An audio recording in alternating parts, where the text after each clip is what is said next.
I blew over 80% of my savings on a gotcha pull. The plan was grab a limited 6-star character, sell the account, profit. $5,000 later, nothing. Some random stranger pulled the character, which just proved my luck was the problem. So I quoted the line, 99% of gamblers quit right before they hit it big, and kept going until my wallet was empty. Not gave up. Ran out of money. I went through the grief cycle fast. Blamed the devs, considered selling the account, realized I had no idea what the characters were worth, briefly contemplated ending it all, then hit stage 5, leaned back and told myself it wasn't the end of the world. That's when a voice went ding. The world is ending. Apocalypse system binding with host. Counted up like a sketchy installer. 1, 9, 27, all the way to 99, bondage complete. Your savior is here. I stared at the floating screen. The fuck? It said it was sent to create a hero to save humanity. It'd reward me for finding shelter, water, food, killing mutated monsters. I asked if I was hallucinating from gotcha trauma. It said no. Today was July 7th, 2030, Apocalypse Day. My clock said 2025, 5 years early. It told me to open my eyes because even a dog could see the world ending. Everything looked normal to me. Then a progress check, shelter, food, water, device, hygiene, 5 daily tasks done. Leveled up, but no environmental mana, so the level up was halved. Warmth spread through my body. I felt stronger, fresher. I asked if this was real. For real. For real. What was I supposed to do? Grow strong, save humans, replenish the population. I asked what that meant. Over 50% of humanity wiped out day 1, so unless I personally mass-produce humans through reproduction, it wouldn't cut it. The system was a pervert. The system denied being a pervert, claiming it lacked all emotions, which totally sounded like something a pervert would say. I whispered status, and a panel popped up. Klaus Murrow, age 27. I'm 22. Level 1, no trait, no skills. Stats all up by 1. Mana 0 and locked. I asked about the age thing and what a trait was. The system explained, in the tone of a tutor who'd given up, that a trait was the source of abilities ranked bronze through platinum. Mana was 0 because I lacked a mana core, which was strange since my soul signature matched, and the apocalypse should be full of mana. To get 1, I needed body reformation upon awakening, which required contact with mana. I asked how I was supposed to know that.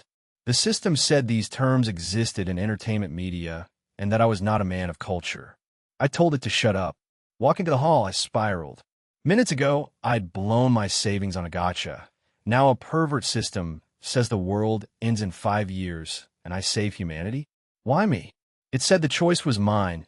It'd support me either way. I grinned, said I always went all in. It fired back that if someone only had an acorn, giving it away still counted as giving everything. I knew what it meant. My all-in was someone else's pocket change. I asked how to level up. Missions.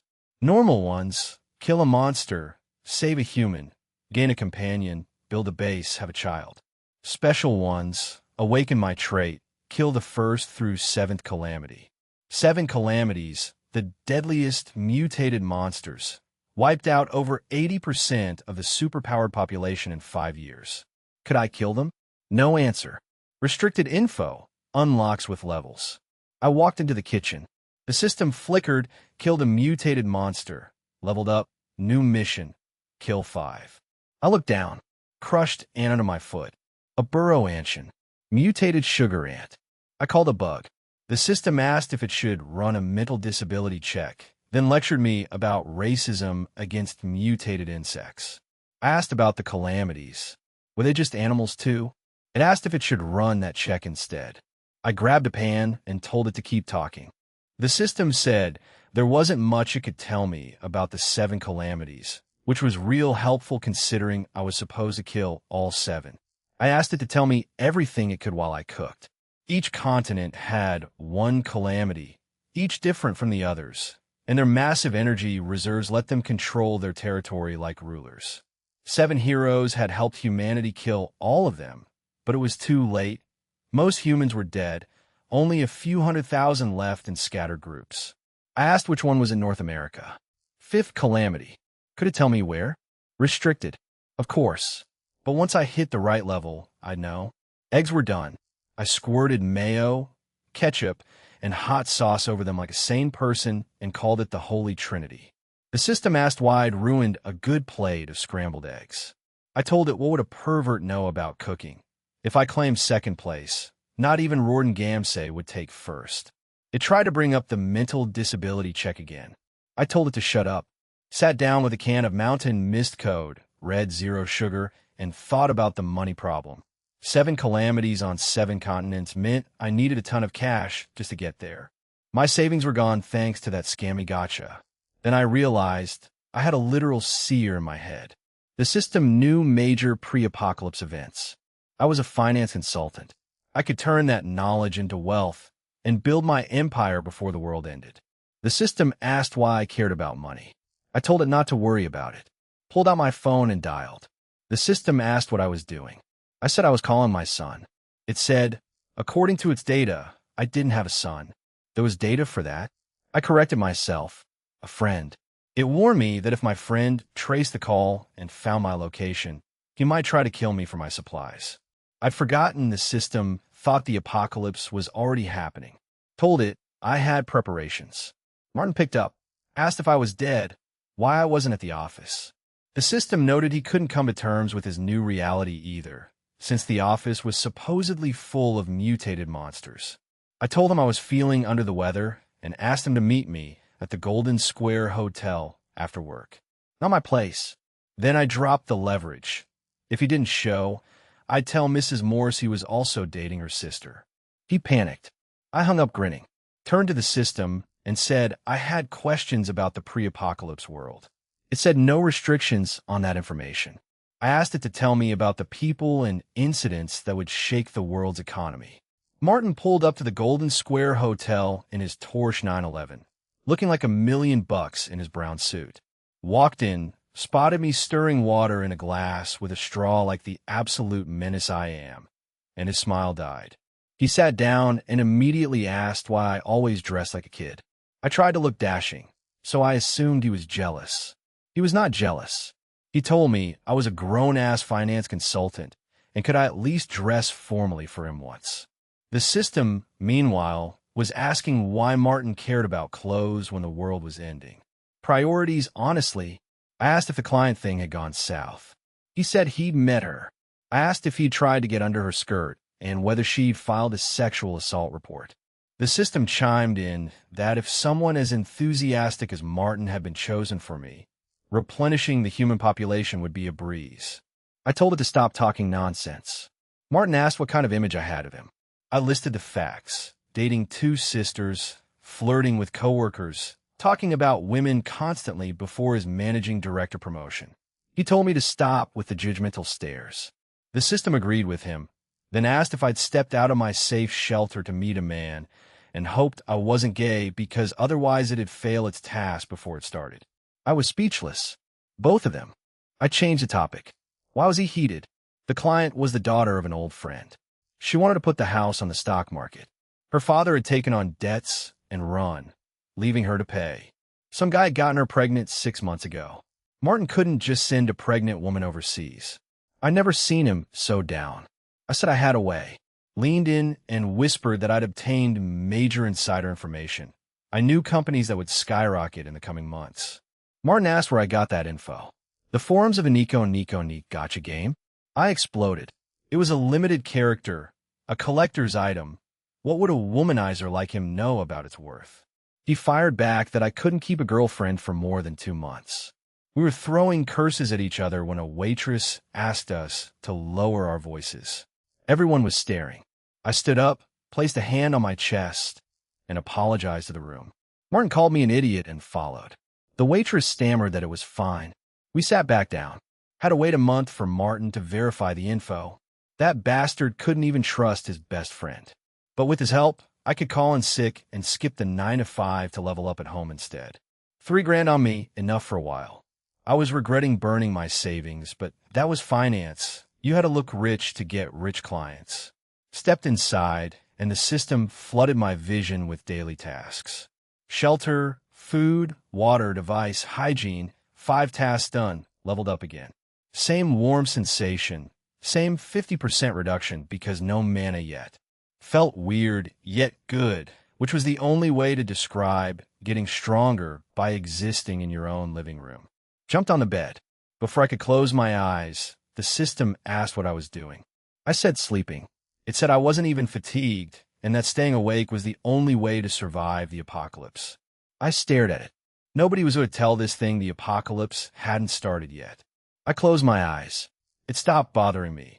Its job was to support, not dictate. Next morning, I took the bike out. Black BWM R1000 RS. Helmet with orange flames, grinning like a lunatic. I love biking. The system asked where I was going. I told it to shut up and wait. It said it wished I wasn't doing something stupid. I asked if it could even wish. It said no, it was just programmed to sound humane because humans disliked rigid AI. Fair enough. Pulled up to Inten's pet store. The system noted another human who couldn't accept his reality. I ignored it and told the storekeeper I'd recently adopted 4 fishes and a friend recommended live larvae as feed. The system pointed out I didn't have any fish. The storekeeper chuckled and confirmed fish did eat larvae. I bought the biggest pack. Came home with a shoebox-sized container full of live larvae. The system asked if I'd gone mad. I said I was better than yesterday. It couldn't understand why I'd left my shelter, met strangers, and bought dead larvae.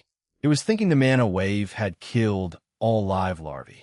It even wished Martin had been chosen instead.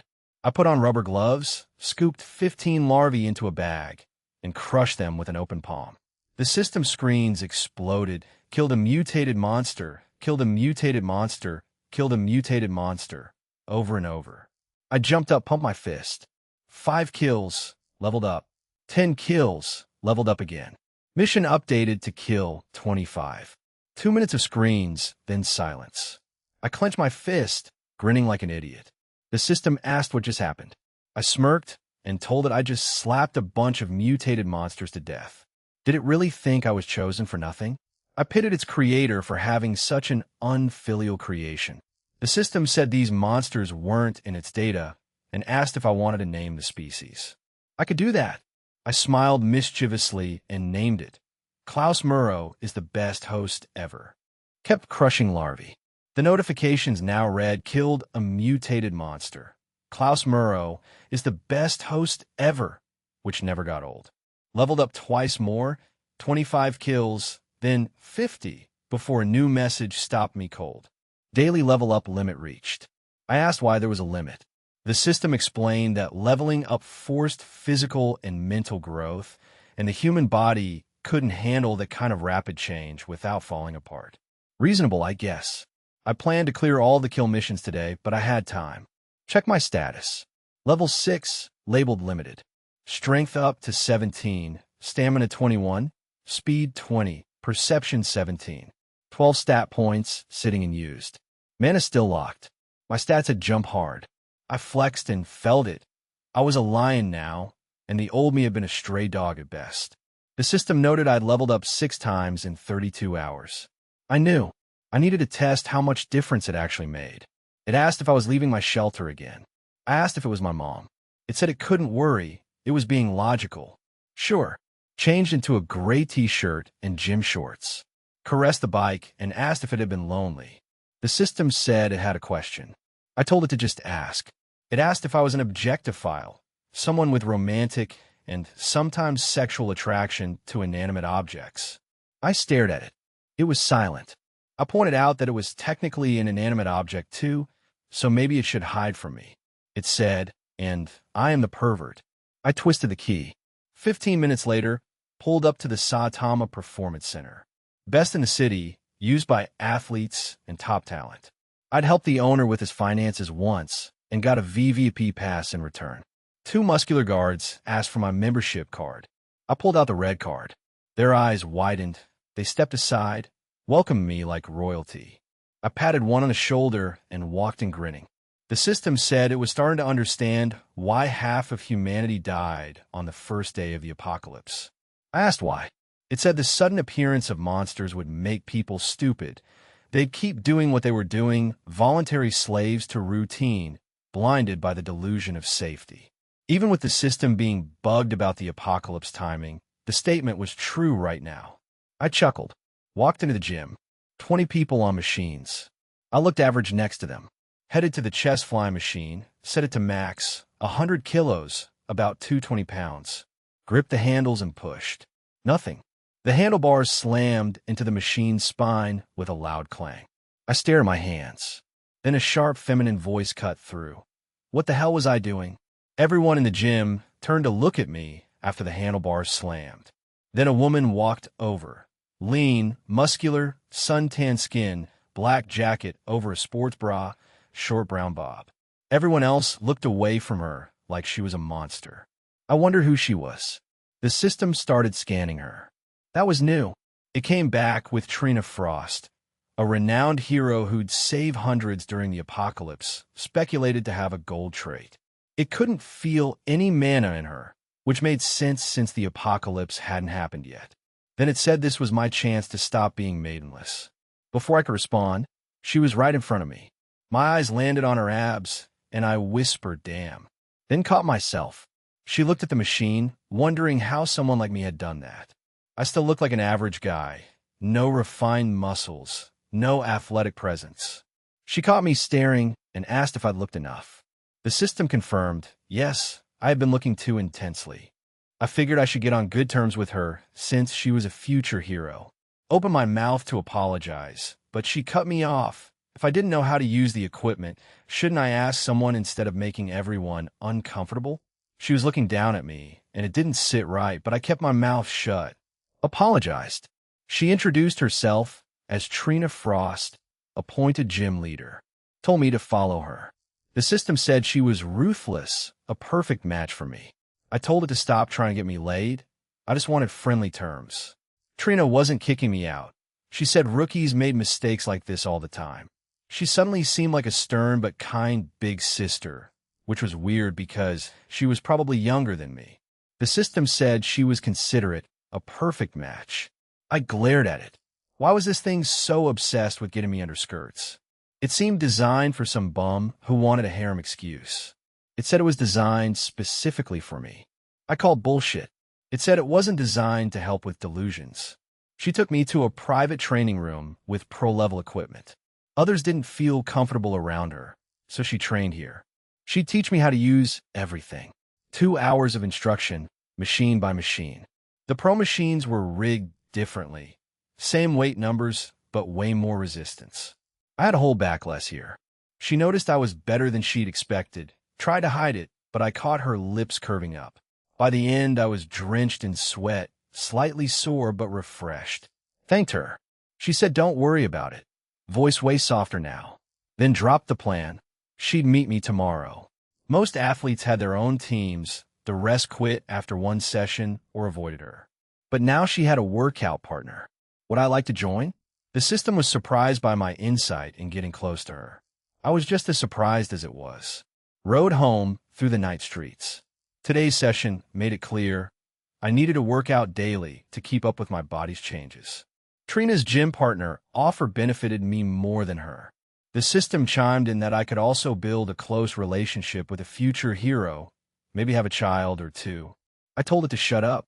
Bathed, ate, slept. Sweet dreams to me. Daily tasks completed overnight. Leveled up again. Same 50% reduction. Morning came. Sat on the sofa. Put on gloves. Started crushing larvae to finish kill missions. Leveled up twice. 100 kills. Then 250. But then a new mission stopped me. Kill a D-rank mutated monster. I asked what that meant. The system explained that some mutated monsters formed elemental cores, letting them manipulate fire, water, thunder, darkness. Not just mindless zombies, then. They were ranked by core count. D-rank had 1, C had 2, B had 3, A had 4. I couldn't farm levels on larvae anymore. Strangely, I wasn't even that upset. Mostly because I had zero desire to spend every morning crushing hundreds of bugs. Asked if A rank was the highest. Restricted. So there were ranks above A. Asked about the calamities. They were speculated to have 4 cores, but no proof. How useful. I groaned like an injured beast. Checked the mission list. Couldn't complete the special missions yet, so I ignored them like my exes. Asked what counted as a companion. A person who wishes to help me achieve my goals. Sounded more like a retainer. The system agreed, then said retainer was rude. I was stunned by its shamelessness. My goal was to silently rule the world, but how could I tell anyone that? They'd think I was mad. Asked what made a safe base different from my house. My rundown house lacked storage, weapons, defensive systems, and members. A vein throbbed in my forehead. It apologized. It had forgotten I hadn't come to terms with my new reality. I told it was the delusional one. Threw a fist at the screen. Passed right through. To build a base, I needed land. Land needed money. Money needed a month of waiting. The system pointed out an easier normal mission below. I blurted I didn't want any kids and went to my room. Turned on the fan, sprawled on the bed, watched workout tutorials on YouTube. I could be Trina's friend by just working out with her, but that friendship would be like 100 others. I needed to stand out, beat her in her own game, and earn a permanent place as her rival. I'd leave her in the dust. I told myself I'd show her I wasn't a pushover. The system said I just wanted to use her. I told it not to comment on everything. Walked into the training room with determination. Trina was leaning over a machine, back to me.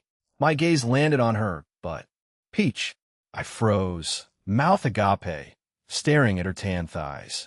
Then I caught myself and started fighting an internal battle, thinking about the universe, monkeys, Sun Wukong, the Jade Emperor, stolen peaches. Everything came back to irresistible peaches. She turned around, surprised I'd actually come. I crossed my arms and said of course I came. Why would I pass up a premium gym? Couldn't exactly tell her it was a VVP who could use this room whenever I wanted. She blinked and thought I was just like her. Humble background, earned my spot through hard work. She pumped her fist and said she'd help me to the best of her ability. Why was she firing herself up? The system offered condolences. Then her soft aura vanished. Stern face. Get on a machine, lazy bum. I stammered yes, ma'am. The system asked if this was how I planned to show her her place. I tried to assert myself. She cut me off with what? I asked how to use the machine. She sighed and helped. Workout started. This was too easy. My level-ups had already put me on par with top athletes. More strength, endurance, stamina, agility than her. I glanced at her giving her all and said, without thinking, that she looked cute while working out. Immediately regretted it. She stopped, flustered, blushing. Is she weak to compliments? I doubled down with sincerity. If someone's cute, I'll call them cute. She told me to stop talking nonsense. I asked her to say it while looking at me. The blush vanished. She realized I was pulling her leg. She called me all talk. I wasn't having it. Proposed a game. Whoever stopped working out last treats the other. She said she wasn't a fan of childish games. I asked if she was scared.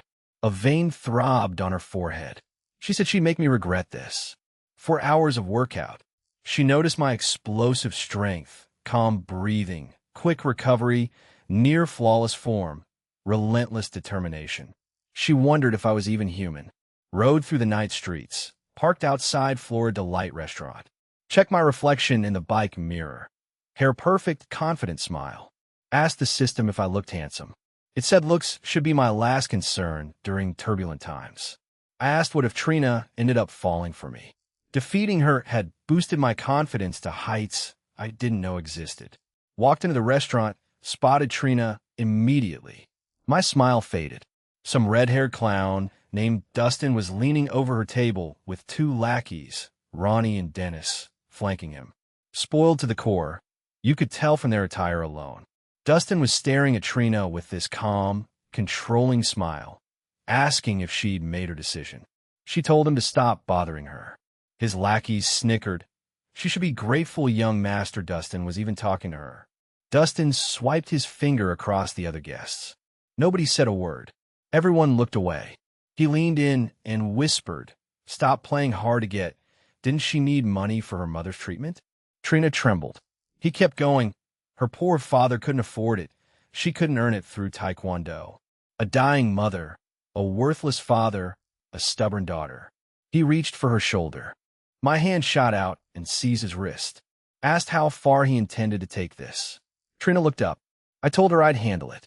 She nodded reluctantly. Dustin hissed at me to keep my nose out and fuck off.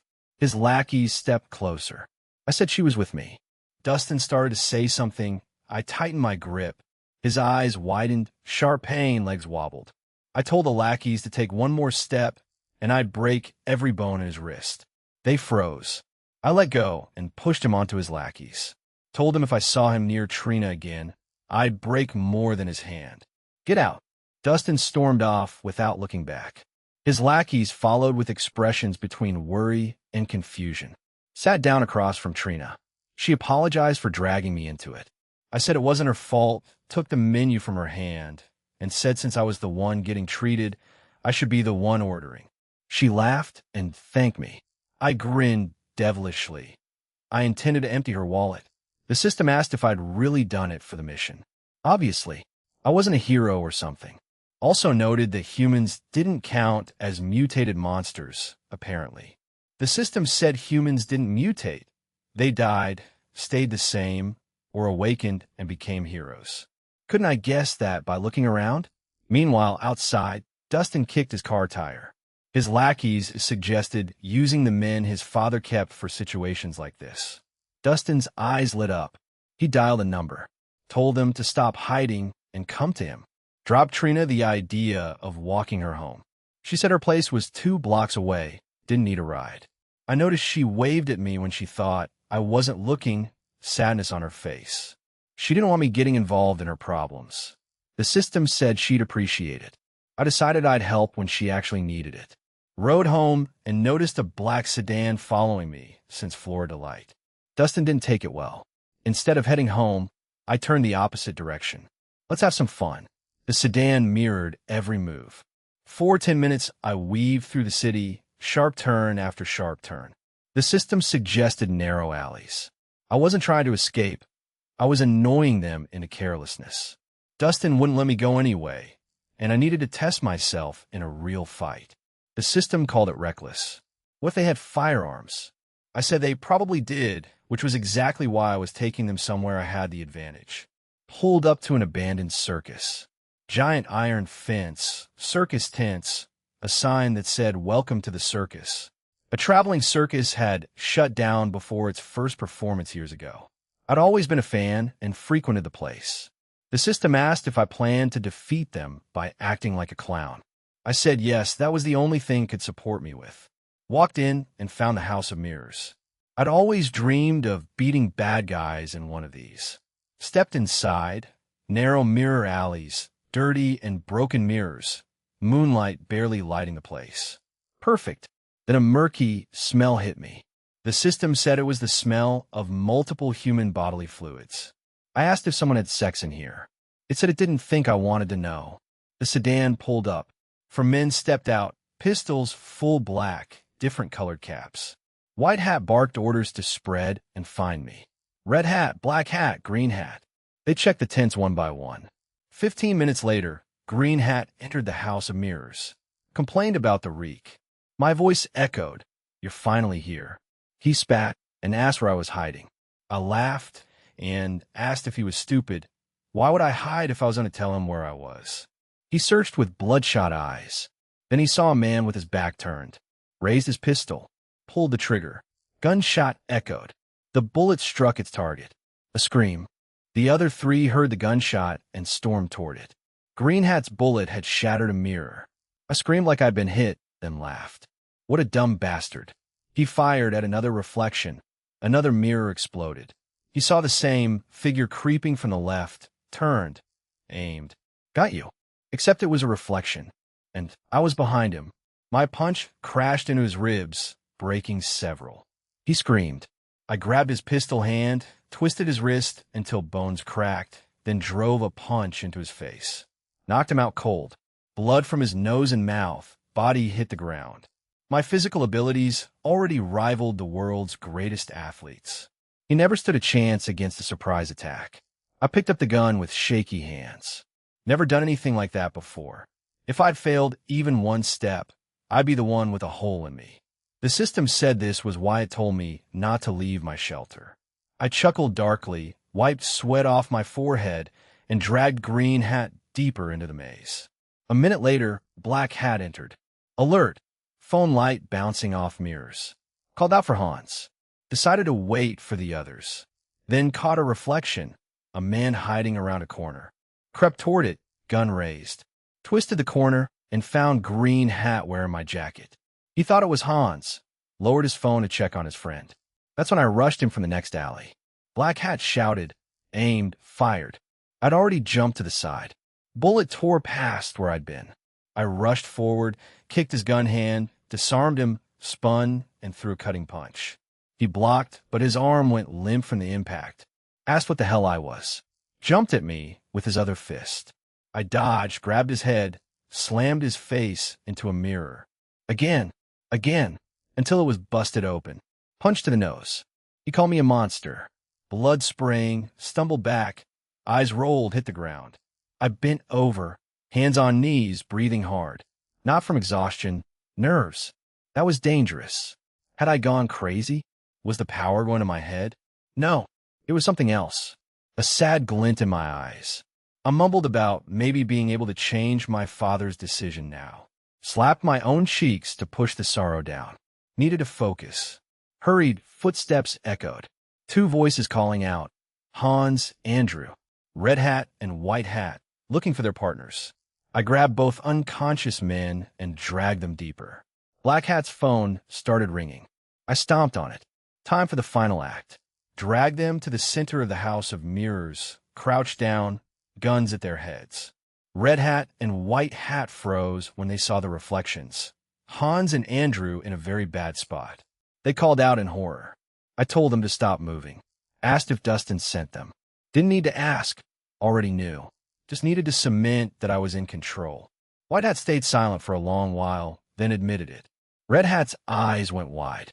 White Hat told him their master had ordered them to watch over the young master, and none of them could die here. Red Hat understood and nodded.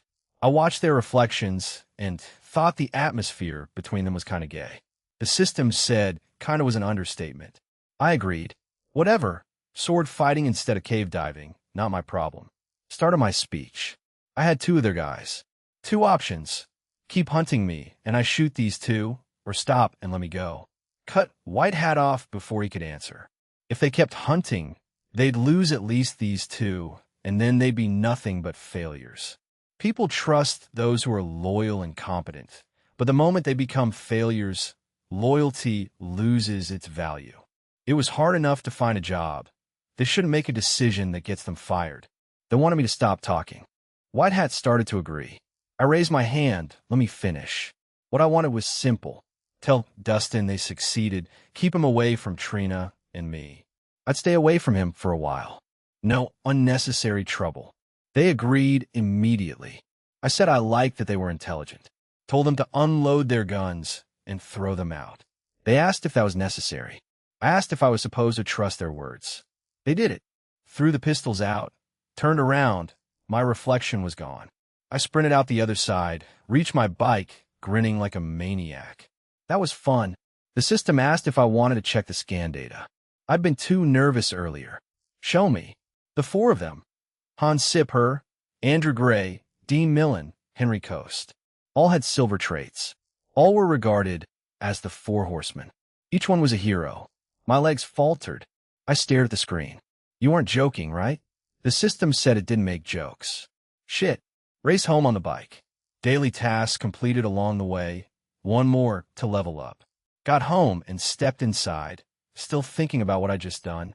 Could have been deadly. The system agreed. It was. I said at least now I knew I needed combat training. I wasn't stupid enough to think trouble like this wouldn't happen again. The system said you didn't need to get shot to find out you weren't bulletproof. Fair point. I said stop nagging. It was my first time in a situation like that. Daily tasks completed. Leveling up. Same 50% reduction. Then my abdomen burned like fire. I screamed.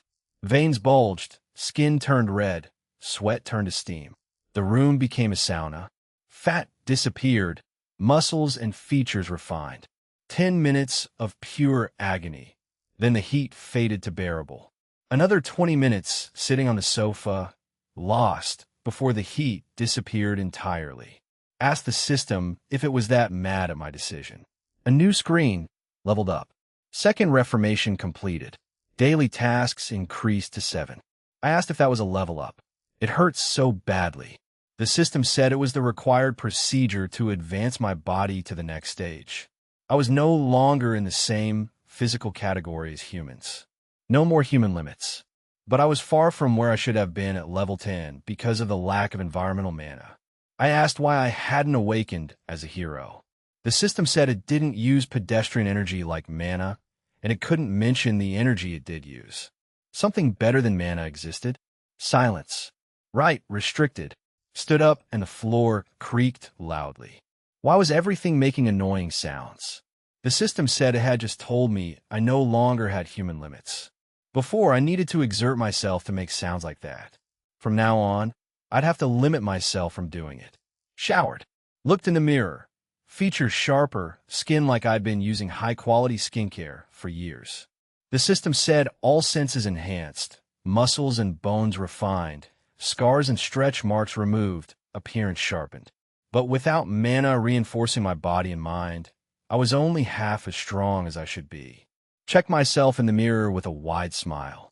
So I was even more handsome now. The system said I should stop having those thoughts. I told it didn't know anything about being handsome. Then I said no wonder it called me ugly. It was just trying to find itself in me. The system went silent.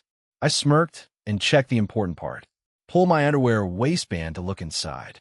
Oh, the smirk widened. Even bigger balls to scratch. Lay in bed staring at my status screen. Level 10. Strength 25, Stamina 29, Speed 28, Perception 25. 20 stat points. Mana still locked. Couldn't even focus. My enhanced hearing picked up every whine and rattle from the rotating fan. Head ached. If I'd known leveling up came with annoying sounds, I'd have preferred to stay put. The system said my will was weak if I'd give up my dreams over some noise. I wanted to punch it. Instead, I grabbed my phone and started ordering earmuffs on Amazon. The system asked what kind of company delivered during the apocalypse. I told it not to distract me. Then it said it could limit my perception to human upper limits to stop the useless sounds. I stopped scrolling, stared at the screen, asked why it hadn't done that already. It said it thought I was into it. I asked if it thought I was a masochist. Long silence.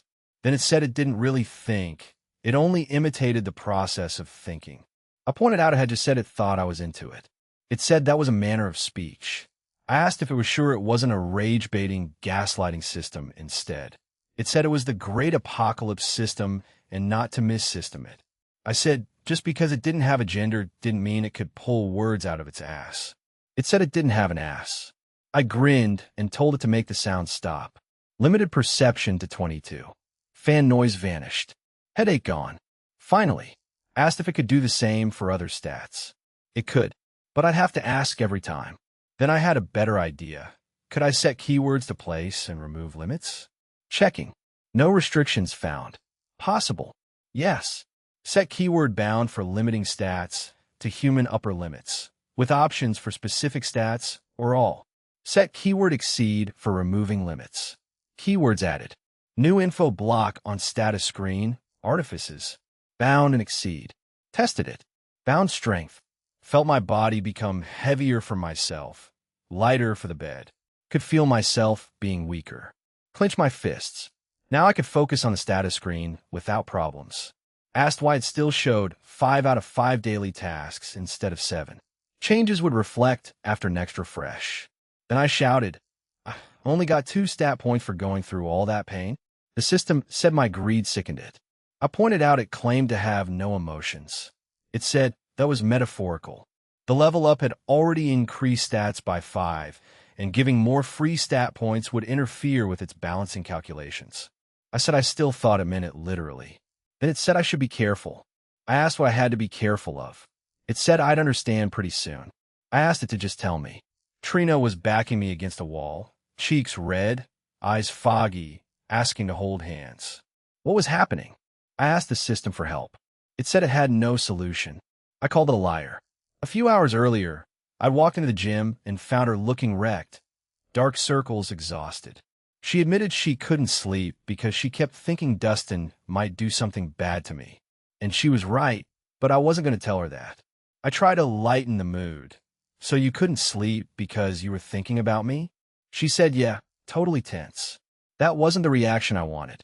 I told her to stop worrying and then propose something better. Teach me Taekwondo. She burst out laughing. I was dead serious. She stopped, realized it, and agreed. Said it was the least she could do for standing up for her. Her coach switch flipped immediately. Show me your punches and kicks. My stance was a mess. Feet too close, arms too tense. She poked my arm, told me to relax, then guided my feet with hers and threw a stray palm at my bottom. Told me to calm down. I asked if that was necessary. Told me to imagine an opponent. I threw punches and kicks, thinking about how I could have taken down Green Hat or Black Hat. She watched seriously, then said I was a mess. I was shocked. She listed everything. No core strength, kicks without momentum, punches too stiff. But she admitted that against a beginner, my raw strength and speed would be enough. Then she told me to take my stance. I did, and she noticed I could already hold a perfect stance. She got curious. How far could she push me? She proposed sparring instead. I smirked. What could she possibly do to someone who'd broken past human limits? I told her not to get hurt. She grinned and said, is that so? My fist went in her face. She was surprised by the speed, but instead of fear, her heart was on fire with confidence. She slid her leg between mine, twisted her upper body, and my punch sailed past her forehead. She predicted my move from a single motion, hadn't reacted to what she saw, just knew what was coming next. Told me I was too predictable, grabbed me, and slammed me onto the ground in one effortless throw. Looked down and asked if I needed a hand. I asked if throws weren't illegal in Taekwondo. She said she was teaching self-defense, not preparing me for the Olympics. Took my stance again. This time I shuffled to her right, stayed away from her throwing hand, cracked a devastating kick. She asked if I had a leg or a whip. Grabbed my leg, pulled me in. I pulled back to break her momentum. Except she predicted that too. Let go, I stumbled, she swept my heel. I hit the ground like a domino. She said it was better than before. I asked how. Enough to get you a few more seconds on your feet. Again, again, again. Over an hour. Every bout ended with me staring at the ceiling. But I wasn't giving up. Each time I brought something new. My punches and kicks were already as good as an experienced athlete's. She thought I was a monster. She'd learned Taekwondo from her father's friend, a man whose family preserved the raw art, made for killing and self-defense, not tournaments. He'd called her a combat genius, said she could reach the zenith of any combat art. But facing me, she found her talent lacking. Jealous but happy. For the first time, she felt the thrill that one day she might lose to me. I'd caused a genius to feel hunger again. But she had a fear. What if I left? We weren't close. How long could we stay together as friends? I asked what was wrong. She looked at me. I'd rolled up my shirt to wipe sweat, upper body on display. The second reformation had changed me. No longer average. Every muscle built for efficiency. She thought, what if we weren't just friends? Cheeks went red. Then imaginary versions of herself appeared on her shoulders. Demonic Trina in black latex with horns, angelic Trina in white with a halo. They argued about whether she should pursue me. Then a third appeared, Taoist Trina in robes, standing on a flying sword. Told the other two to leave. Said if she wanted to reach the absolute, she couldn't let something minor trouble her heart. She decided to at least ask me. Walked over, fidgeting, face red as a tomato. I asked if she was okay. She pushed me against the wall, locked fingers with mine, and asked in a low voice, can we hold hands? Sat in chairs holding hands. I figured she was still worried about Dustin. Didn't explain the flushed face and dreamy smile, though.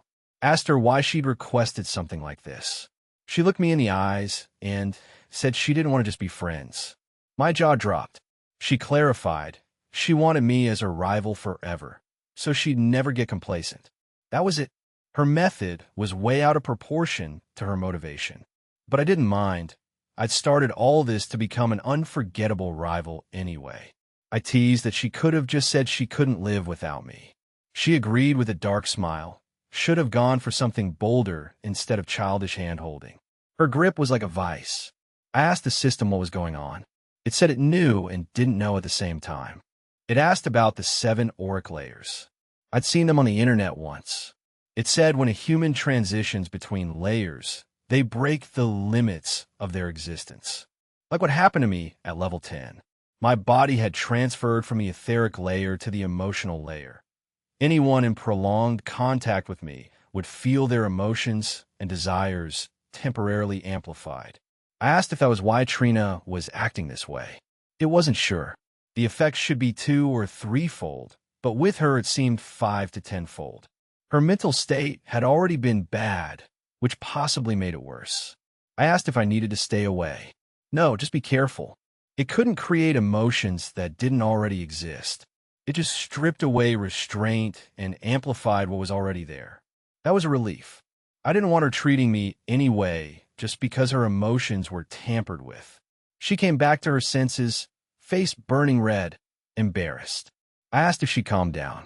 She stammered yes. I leaned in and whispered, "Why are you acting embarrassed now?" A few minutes ago, she had me against the wall like a hungry wolf with a lamb. She tightened her grip. I showed no reaction, just chuckled. Told her she had me worried for nothing, that I thought she was going to confess her deep love, but chickened out. Imaginary smoke leaked from her head. She shot up. "I don't like you or anything, idiot." Turned away. What Sundara? Next day, spars continued.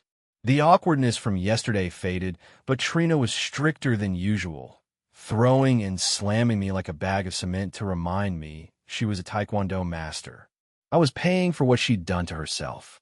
The emotional layer effect wasn't as strong now that her mental state had settled. Mostly, it just made her a bit more joyful about being with me. I'd progressed tremendously. She asked if I was training behind her back. I said how was I supposed to train after getting ravaged by a gorilla? She cracked her knuckles with a smile that didn't reach her eyes. I said be careful, or she'd be the one on the floor this time. We attacked. She said I talk a lot for someone going 20-0. She was counting my losses. I launched a spinning back kick at her head instead of the low spin she expected. Reckless, since her fist could still hit my back, but I was faster and stronger, and I'd calculated the range advantage. She widened her stance, dropped lower. My legs swiped above her head, hitting nothing. I spun to check, took a devastating blow to my side. Air emptied from me. She told me to stop whining and grabbed my shirt and shorts to slam me.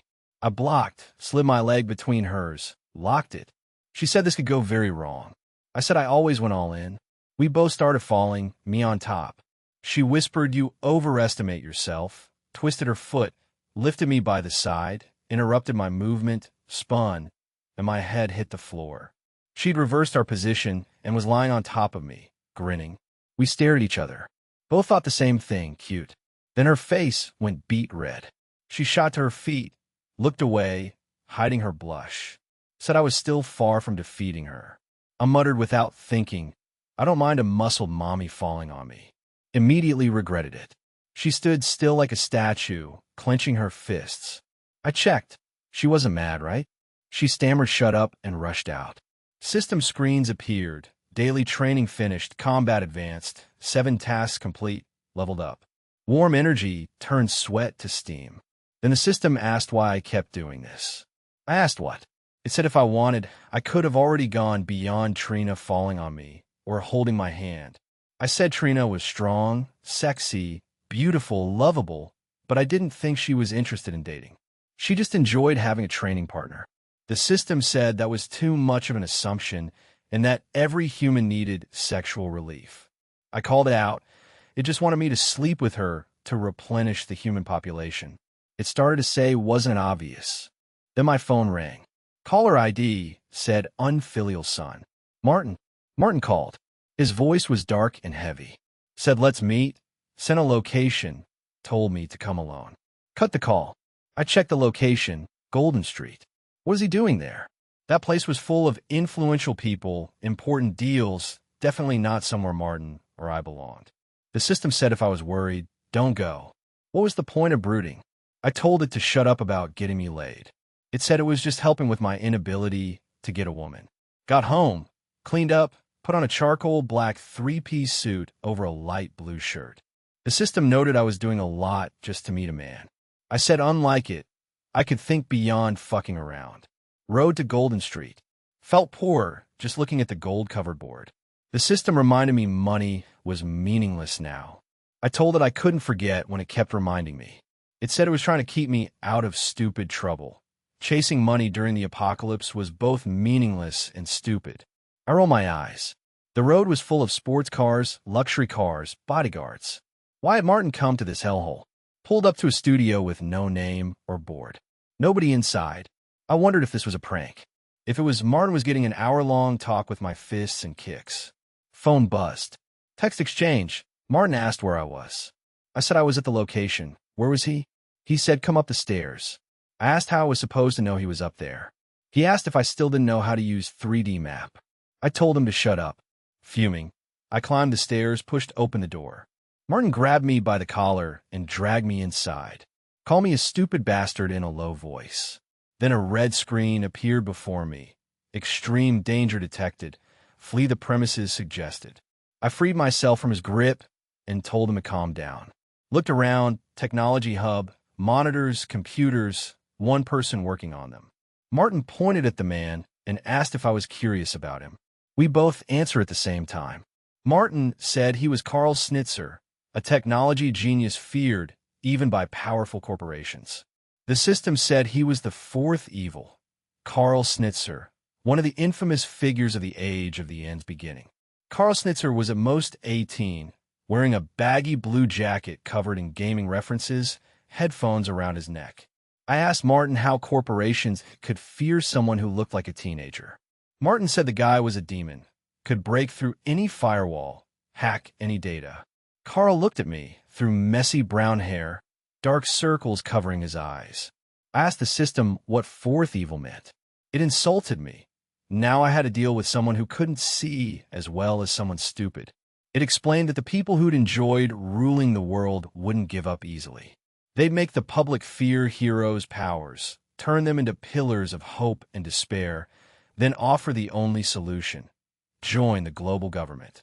One group would refuse and be called villains, with 7 rulers named evils, ranked by danger to humanity. I asked if Carl was just someone who didn't want to be the government's dog. The system said it wasn't that simple. Fear needed a reason. They'd give the public enough reasons to label them evils. Carl was a devoted follower of the Lady of the Hearts. I asked who she was. The master of villains and evils. The first and most dangerous. If I contacted her without awakening, the only thing I could do was kill myself because my life would no longer be mine. A shiver ran down my spine. I asked how it could say something so extreme. It said it didn't need to witness a fight between a puppy and a lion to know who'd win. I didn't know what to make of it, but I needed to find out more about this woman and build a connection if possible. Martin walked up and asked why I was trembling. I couldn't even process what was going on. Needed to calm down. One step at a time. The Lady of the Hearts was still just a normal woman, and I had over 5 years. I asked why they'd call me here. Martin said he'd asked Carl to look into the companies I'd mentioned. The information was true. I was surprised. It hadn't been more than a few days. I asked how they'd verified it. Martin and Carl exchanged looks. Martin said, deadpan, they'd hacked into the companies and checked their recent deals. My eyes nearly popped out. Carl chuckled at my reaction. I grabbed my head and asked if they were stupid. Martin said he had to make sure I wasn't doing anything stupid. I asked if I looked like a child. I asked Carl if he planned to invest. Martin said no, unyielding. I asked why he was giving away such an opportunity. Carl explained. These companies had received high funding for hypothetical projects. No way to know if they'd succeed. It was a fake rise made by people up the ladder to throw out dumbass like me. Martin grabbed my arms and asked seriously how I'd gotten that information. He only called me Cal when he needed a direct answer. I stood silent. If they found out, they'd be in danger. I was only doing this to keep everyone safe. I looked away from Martin and said I couldn't tell him. Carl stopped crunching his chips. Martin stood there with a betrayed look. Asked why. I said it wasn't that I didn't want to tell him. I had no way to do so. Carl's eyes shone with curiosity. Asked what I meant. I explained I didn't know who gave me the information, never met them, didn't know what they looked or sounded like. Carl nearly fell off his chair with excitement. Asked how they contacted me. I said anonymous messages. If I wished to grab the sun, I must step into its flames. Then they listed companies that would get big in 3 years. Carl asked if I had info on them. I said nothing. His excitement vanished. Called me stupid. Martin asked if I really trusted suspicious anonymous accounts. I said I wasn't going to, but when he told me about that lady's condition, I decided it was worth the risk. His face darkened. He'd never put his best friend's safety at risk. Told me to leave. He wouldn't allow me to step on an obvious mine for him. I asked if we really had to give up. He asked if I was seriously asking that. I suggested replicating the method they used. Carl said we could. Martin sat down. Today the world had done everything against his expectations. He pointed out it was a masterfully directed scam and we'd go to prison. I said we just had to make sure we didn't get caught, and we had the right guy for it. Carl smirked. Soon the stock market would fear him too. I said if we were reaching for the sun, no point stopping halfway. I explained the ones getting scammed weren't us, but the people who crafted the artificial rise. Their stocks were still cheap. When an entity appeared from nowhere and took everything, the first people they'd suspect were themselves. Once we earned our profit, we'd vanish. Martin asked if there was any need for something so risky for mere money. I said with his and Carl's expertise, we'd get away easily. We were taking from the manipulators, not innocent investors. He let out a defeated sigh. Okay, le disque chance. But if anything happened, we stopped immediately. I laughed, pulled him out of his chair, and hugged him tight. Called him a womanizer who couldn't run away from money. He asked if that was an insult or compliment. Then he looked at Carl and held out his hand. Carl blinked, looked at Martin, who nodded. Carl stood up and joined the hug. I announced our anonymous name, the Maker. Rode home through the neon-lit streets. We'd spent hours preparing a plan. I needed it more than anyone. The curse of knowledge was heavy. Regardless of what I did, the apocalypse would come on July 7th, 2030, and I had to prepare the world for its end. My goal was simple and greedy: rule over the world as its king. But for that, I needed a world and people to rule over. Traffic light turned yellow. I sped up. Still turned red. Bad luck today. The system asked why I was following traffic laws. The world was ending. I said just because the world was ending didn't mean I should become a rule-breaking bad citizen. It asked if I was really saying that after spending an hour planning fraud. I said that was different. I was doing it for the greater good. It said whatever helped me sleep better. Got home. Daily tasks completed by passing stalls and entering the house. 2 more to level up. Should I stop going to the gym? The plan required work now. The system asked how I'd complete daily tasks then. I said there must be other ways. It said there were, but why stop the easy, comfortable method? Training with Trina was fun and rewarding. Threw my clothes on the sofa, walked to my room in briefs, turned on the fan. Jumped on the bed. Hadn't felt this sleepy in days. Sweet dreams, me. I shut. Morning came. Rode to a coffee cafe where Martin sat with a pregnant woman. Stoic yet warm face, wearing her difficulties with quiet resilience. Martin whispered who I was. She blinked in surprise. I introduced myself respectfully. She said her name was Sophia Murrow. I was surprised. She was a Murrow? Martin smirked. I gave her my hand and introduced myself as Leo Maker. Martin's smile faltered. Waiter came. Sophia ordered a cafe latte. Martin ordered a cappuccino. Everyone looked at me. This wasn't just a drink, it was a statement. Soft and prove I was a bitch, or bold and cement superiority. I declared a black coffee. Must have shocked them. Who tortures themselves with black coffee on a warm day? Perfect victory. The system asked if I'd finally lost it. Sipped coffee in warm sunlight. Asked Sophia how much Martin had told her about me. She spat her coffee. I looked at Martin, who was staring at a tree. What had he told her? She said Uncle hadn't told her much, just that we were friends and I wanted some sort of deal. I emphasized Uncle. Martin's face went dark. Being called Uncle had triggered an existential crisis. I got down to business. I knew about her difficulties. She frowned. Martin held her hand and whispered not to worry. We were here to help. She nodded. I told her the assets she had weren't valuable enough for what we needed. We were establishing a finance company and required land she could provide. She asked how that would help. We couldn't pay more than her assets were worth. I chuckled and said I was going to pay her nothing. She looked at Martin, then back at me. Asked if it was a joke. Martin glared at me with a what-the-fuck look. I ignored him and explained what I'd give her was a part in the company. 10% in return for using her place. She said that was no different from nothing. She couldn't judge an unestablished company's value. I understood her worries. Unlike me, they didn't have a seer in their head. I said my company would never fail. If she couldn't trust me, she could trust Martin. She asked him, "What do you think, Uncle?" Martin said he didn't want her making a big decision based on his thoughts and relations. She was smart enough to decide for herself.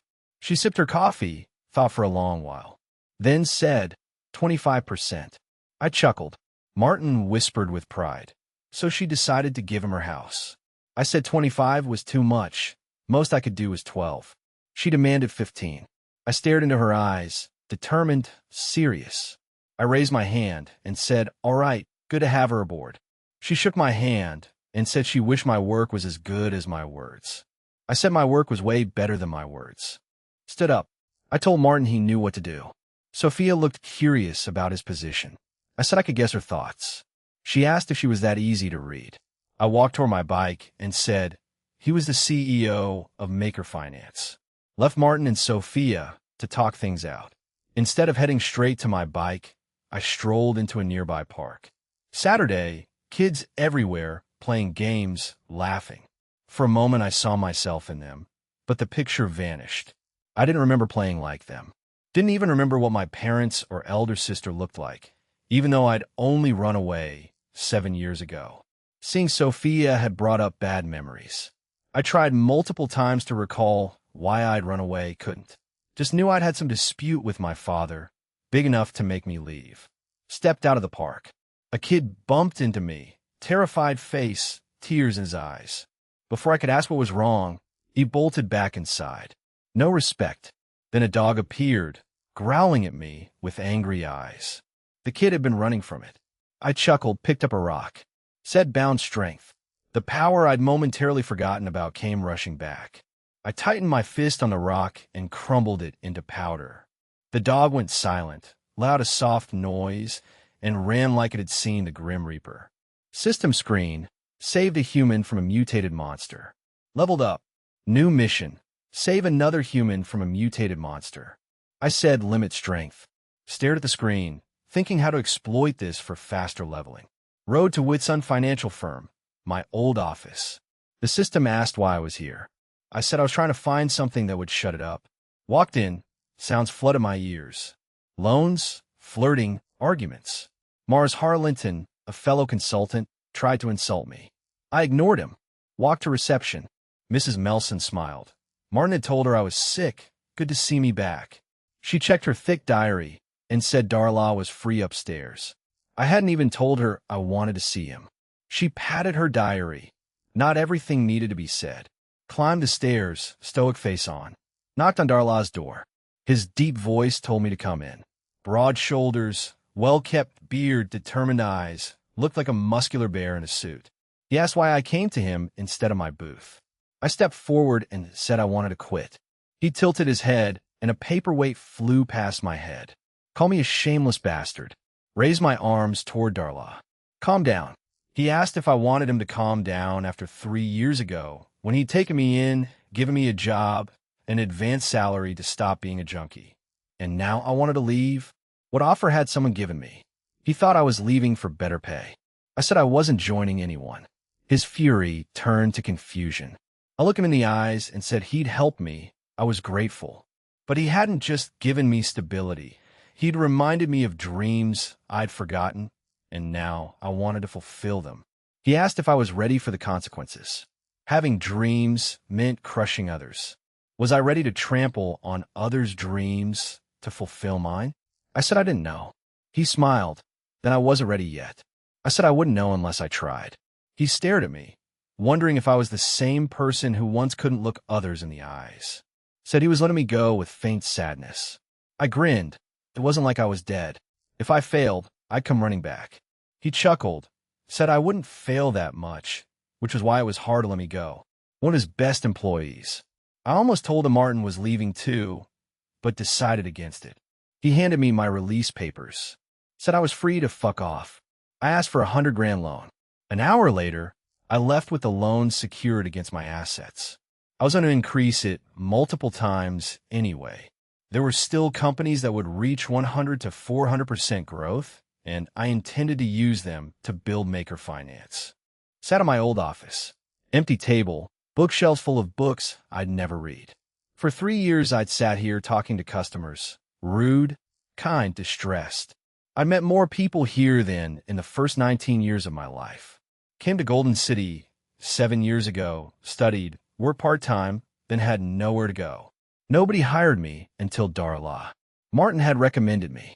In a way, he was my savior, but I'd never say it outright. Opened the freezer, took out a soda. Poured it on my face instead of drinking it. Cold. Wanted to do something out of the ordinary, something to make sure I never forgot today. Phone rang. Unknown caller. Picked up. A young voice said, "It's me." Carl's voice on the phone. He said he'd completed everything I'd asked. I stopped walking. Asked what he just said. He'd completed the work. I asked how. We planned to create a financial company, and Carl's job was the technical side, creating the maker persona.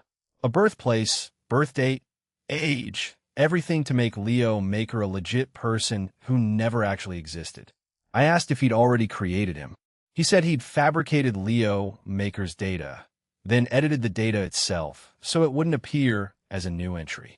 Within 17 hours, I asked where he'd done it. Social Security Administration. My eyes went wide. The SSA? He asked why I was getting worked up. What we planned to do would be much more dangerous. I asked what he meant. He said I took him for a kid. He saw through my plan, show Martin we could do it without getting caught, then push further. Millions or billions weren't enough. I stayed silent. He was that good at reading people. I needed to stay in his good books. He'd be an even greater asset. He cut me off before I could explain what I really wanted. Said he didn't care what I wished to do, old man. I ignored the jab and asked what he wanted. He said he'd tell me when I was competent enough. Hung up. Kids nowadays, no respect. Half an hour later, I was back at Carl's studio with a newly purchased phone and a USB. He said the chip would disable everything that tracked me and replace all software that could leave traces of the maker's presence. I plugged it in. Phone booted up. Instead of a system logo, a bold M appeared. Looked the same as usual. Carl was too busy to give me input. Irresponsible. Unlocked the phone. Stunned. No apps except calls, messages, team, and stocks. Open stocks. Welcome, Mr. Maker. I asked how to put money in. Carl said he could do it. I asked how he knew so much. His expression grimmed. Eyes darkened, like he'd remembered something sorrowful. Said he just did. Asked if I wanted to transfer or not. I noticed the mood change, but didn't push it. Told him to transfer everything into Maker Finance's account. Money arrived. Balance, $98,701. I asked the system what time it was. It said it didn't know. I said it was time to make some money. Told it to give me the rise of Stefan Pharmaceuticals, Twins 10 Alloys and Metals, Flamex Chemicals, Grandeyes Fashion, and Cosmetics. Invested most of my money over the next few hours. Martin handled company building, security, employees. I just had to wait for the big moves. The system asked how long I'd waste time on petty things. I asked if it really had to ask while I was about to eat my $60 chocolate mint ice cream with chocolate syrup. It asked if I checked if it was edible. I said others were eating it. It said they might have poison immunity. I called it bro and ate in peace. My life was changing too fast. I wanted to do things I'd always wanted to, but the system had an issue with everything that wasn't about saving humanity. It said it was just making sure I didn't wander too far. I said if I were that stupid, its creator wouldn't have chosen me. It said anyone could make mistakes, including its creator and mine. That hit different. My spoon stopped an inch from the cup. I shrugged, At least I could ignore what my creators wanted. Couldn't say the same for it. It went silent. I ate the rest without the earlier joy. Finished, stood up. System said it didn't mean to ruin my mood. I said don't worry, I didn't even remember my parents. Threw the cup away. A little girl at the next table told her mom that the uncle had been talking to the heir.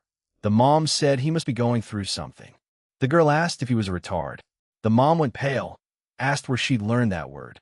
The girl said wasn't that what she called Big Brother. The mom grabbed her and said they were leaving. Walked toward the performance center in the rain. Didn't think Trina would come. Rain got heavier, drenched me. I walked slowly, smiling. I liked rain. Everyone who could judge me was running for cover while I enjoyed life, without caring. Freedom of sorts, but not permanent. Like every rainfall, it would end, and I'd wear the mask again. All these years I'd just survived. Now I wanted to live. Wanted to achieve my goals no matter how outlandish. Only then would I know if I was good or bad. Then I heard a familiar voice. What are you doing, stupid? Trina stood there, wet hair sticking to her face, hands in her jacket pockets. I asked why she was here. She might get a fever. She said she didn't want to hear that from me. Told me to stop roaming around like that. I looked down. My clothes were clinging so tightly they were see-through. I said I looked like a pervert. She said I did. We walked toward the center. I said she wasn't any better in her soaked clothes. She met my eyes, ears red, held my gaze stubbornly. Said, make sure not to fall for me. My heart skipped a beat. She grinned and walked on. I stood frozen, then shouted, wait, who are you? Trina is supposed to be shy. Dried off with towels, sat in chairs. Both our minds kept drifting to what she'd said in the rain. I was pleasantly surprised. The only time she'd acted that way before was the emotional layer effect. This was her own choice. Joy and relief. She'd never forget me now, and she'd said those words on her own. She was staring at me like I was prey. My wet shirt clung to my body, and she showed no shame in ogling. This wasn't the Trina I knew. I asked what she was doing. She flinched, tried to look away, then stopped and brought her gaze back. Stubborn. She said she was checking me out. Did I have a problem? I said I didn't. Leaned back, arms open, smiled at her. She didn't actually know if she wanted to be romantic with me. We'd only known each other days, but she felt different around me.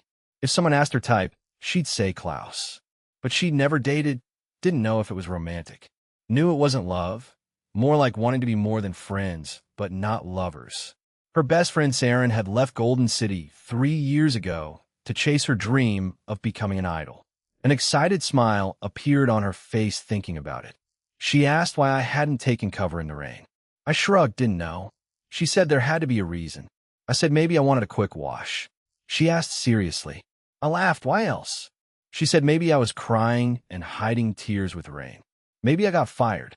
I asked how she guessed. She was shocked. Actually got fired? I said I quit. She asked why. I said because I wanted to follow my dream. She got goosebumps. Asked what my dream was. I said I wanted to rule the world. Chuckled. Childish, right? She laughed. Definitely childish, but did it matter?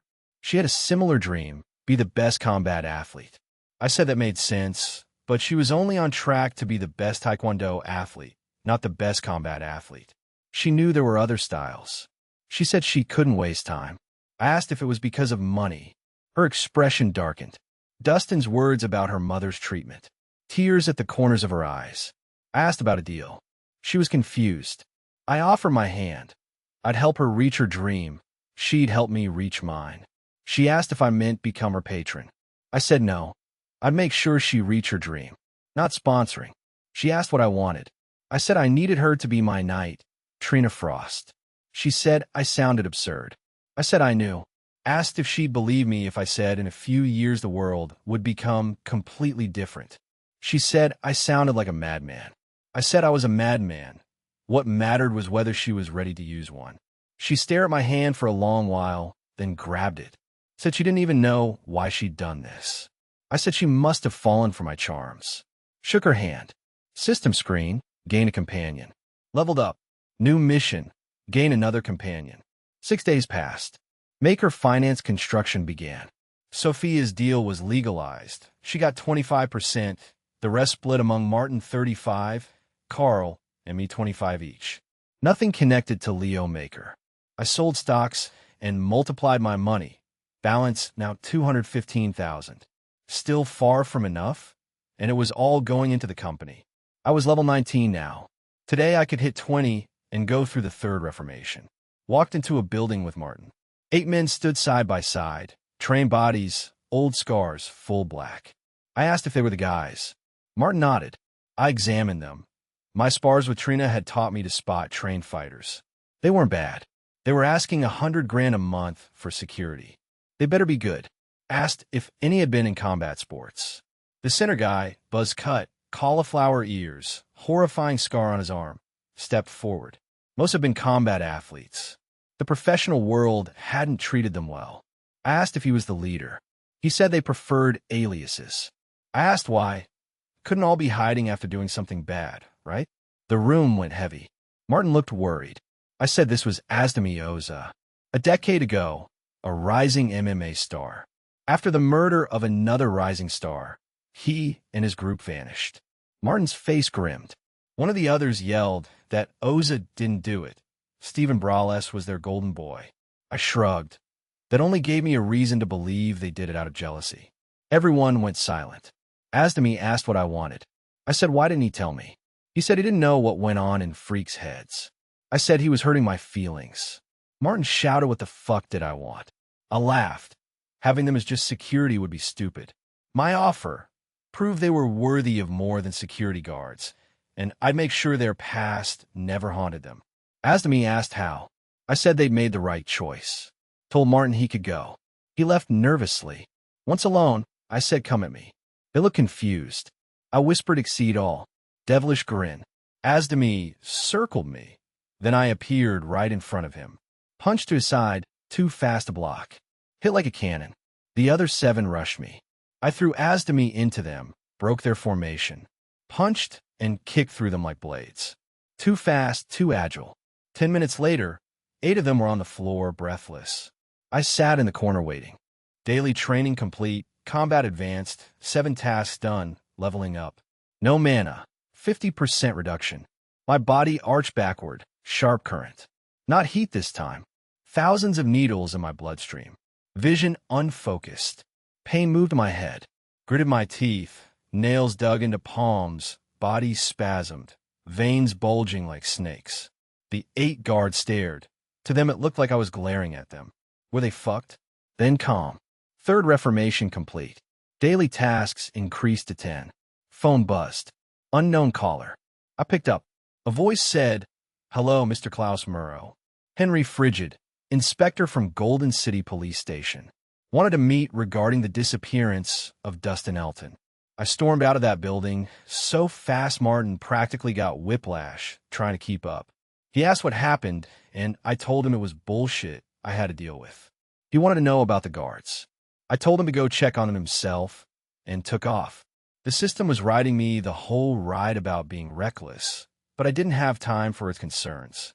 If they'd called me, they'd already called Trina, and I wasn't about to let her get dragged into anything. I told it to shut up and focus on the road.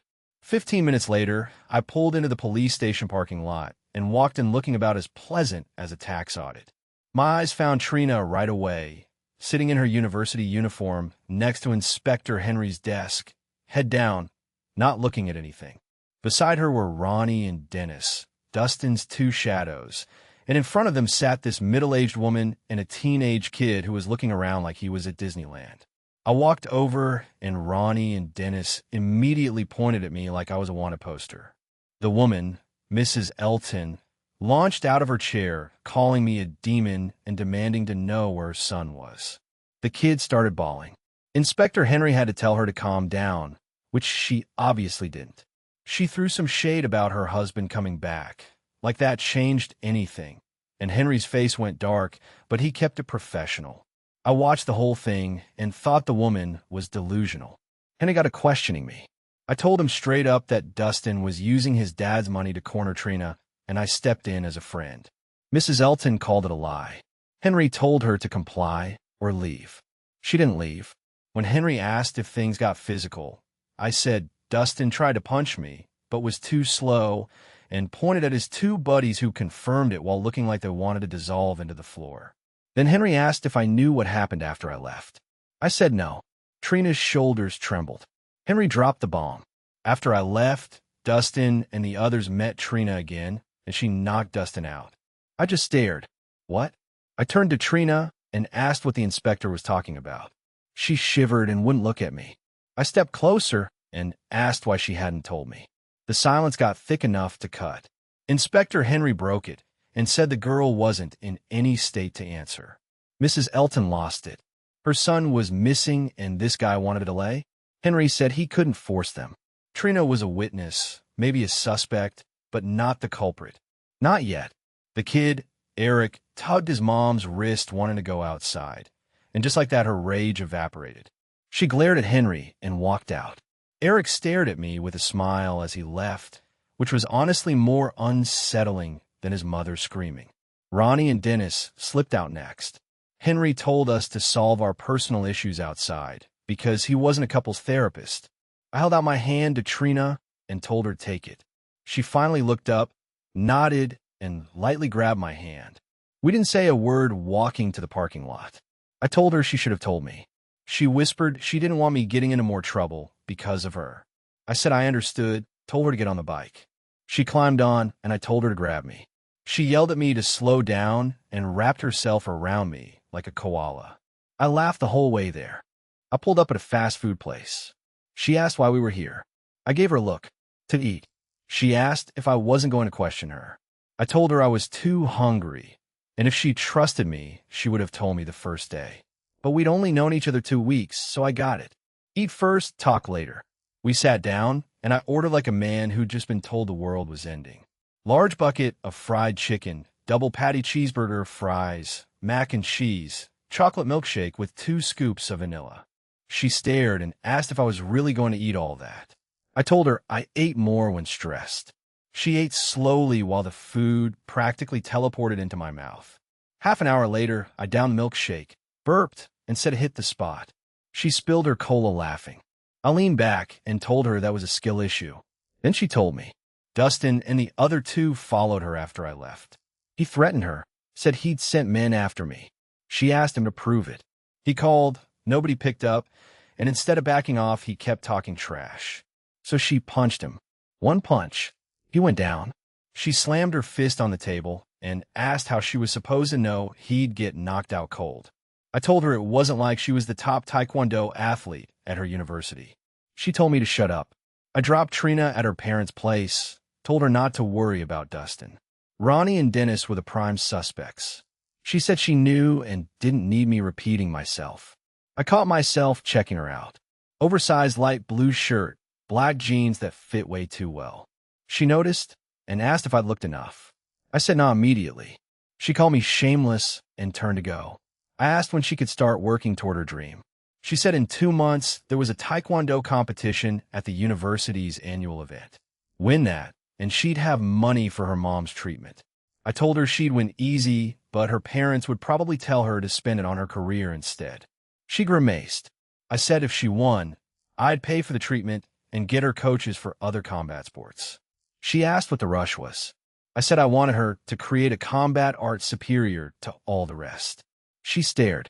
I told her the future king of the world shouldn't settle for less than the best, laughed, and rode off. She probably thought I was nuts. But our dreams were absurd. 15 minutes later, I was at the Maker Finance construction site. I asked the system about Dustin. Turns out he was one of the first day's apocalypse casualties, likely killed by Trina. 5 years before the apocalypse, she'd badly injured him and landed in disciplinary prison. That meant she never competed, never got the prize money for her mom. She would have taken revenge during the apocalypse. The system said I'd already changed her. I asked if being emotionless wasn't its whole thing. It said it had adapted. I asked if that meant it had stopped pushing me to get laid. It said the grand task mattered more. Classic. Martin showed up looking rough. He'd quit his job after meeting Darla. Asked what I really planned to do. I asked if he'd cringe if I said I wanted to rule the world. He didn't blink. Asked why. I said I didn't like how things were. Why do we have to struggle just to live? He asked if I thought I could change that. I said I'd be the stupidest person alive if I did. Then I told him we'd accepted suffering as part of life, and I just wanted to be the first to ask if we had to. He asked if that would change anything. I shrugged. We wouldn't know until we got there. I got home, threw my clothes on the floor, and face-planted into bed. The day was the most intense I'd lived through in a while. I closed my eyes, ready for a nap. That's not what happened. I slipped into something that might as well have been a nightmare. Sirens screaming, cursing, all of it at once. I sat up drenched in sweat. My shirt was soaked. I figured maybe I'd left the computer on, but it was off. Then I noticed the civil defense receiver on the wall. Faint static coming out of it. I walked over, freaked, because I paid $500 for that thing. I flipped the switch, and the sounds got clearer. Some voice crackling about the end of the world. I figured it was a prank and turned to go back to bed. The ground shook. Hard. I slammed into the wall. Then again. Distant crashes reached my ears, and I stumbled outside. Skyscrapers had collapsed. The ground was on fire. People screaming for help. I pulled out my phone. No signal. I spotted 2 cops and started toward them. Then warmth spread through my body from my abdomen. Pain vanished. I felt stronger, fresher. I was about to move when my ears rang and a shiver went down my spine. My house door exploded outward. 2 arms covered in solid chitin armor tore through it, and this thing with antennae, mandibles for legs, and ravenous eyes lunged at me. I woke up, gasping, trembling, covered in sweat. It was the first day of the apocalypse. My unconscious mind had pulled that memory from the system while I slept. It confirmed it couldn't control what my mind did when I was asleep. I asked if I could stop it. It said the only way was to deactivate itself, meaning it would vanish. I said forget it, I just not sleep. It pointed out I was addicted to sleep. I asked why I was making sleep sound like a drug. It said it was a drug. Sunlight was streaming through the curtains. Then the system dropped the real bomb. I'd been sleeping for 3 nights. I checked my phone. 70 missed calls. 10 from the police station. I was so screwed. The system said none of this would have happened if I'd listened to it. I punched the screen and told it to shut up. Then the doorbell rang. I threw on some clothes and opened the door to find White Hat, one of the 4 goons Dustin had sent to rough me up, standing next to a guy I'd never seen. Deep black hair with some gray, amber eyes, trimmed beard, dark gray suit. He introduced himself as Marcel Levy, a detective hired by Mr. Elton to find his missing son. The system told me to be careful. Marcel was a renowned hero with some rare, broken trait. I asked what his trait was. The system said it needed me to have a talent first to check that. Real helpful. Marcel noticed I kept glancing at something above my chest, the system screen obviously, and called me out on it. My blood went cold. He said I wouldn't have been surprised if he were wrong, which meant he'd been testing me. I lied and said it was a childhood habit. He bought it, or pretended to. He wanted to know why I hadn't picked up calls from the station in 2 days. I told the truth. I'd been sleeping. He blinked like I'd grown a second head. 2 days and 3 nights, he repeated. I said it sounded like bullshit, but that was what happened. He laughed and told White Hat I was interesting. Marcel said he'd heard what I did to him, and the other 3 and half joked about me being a superhero. I didn't laugh. He noticed and leaned in, asking if I was actually a superhero. I gave him a deadpan look and asked if he was serious. He smirked and said of course not. I told him I didn't know where Dustin was. He said he knew. I asked why he was there then. He said his intuition told him I'd be interesting. I facepalmed. I asked who the actual suspects were. He listed Trina, Ronnie, Dennis, and Mrs. Elton. White Hat tried to object, but Marcel shut him down. I asked why Trina was a suspect. He said they didn't have proof she hadn't followed them to kidnap Dustin after the other 2 left. I said that was an overblown assumption. He said assumptions were how you found clues. I told him he could leave. He got up and said his intuition told him we'd meet again soon.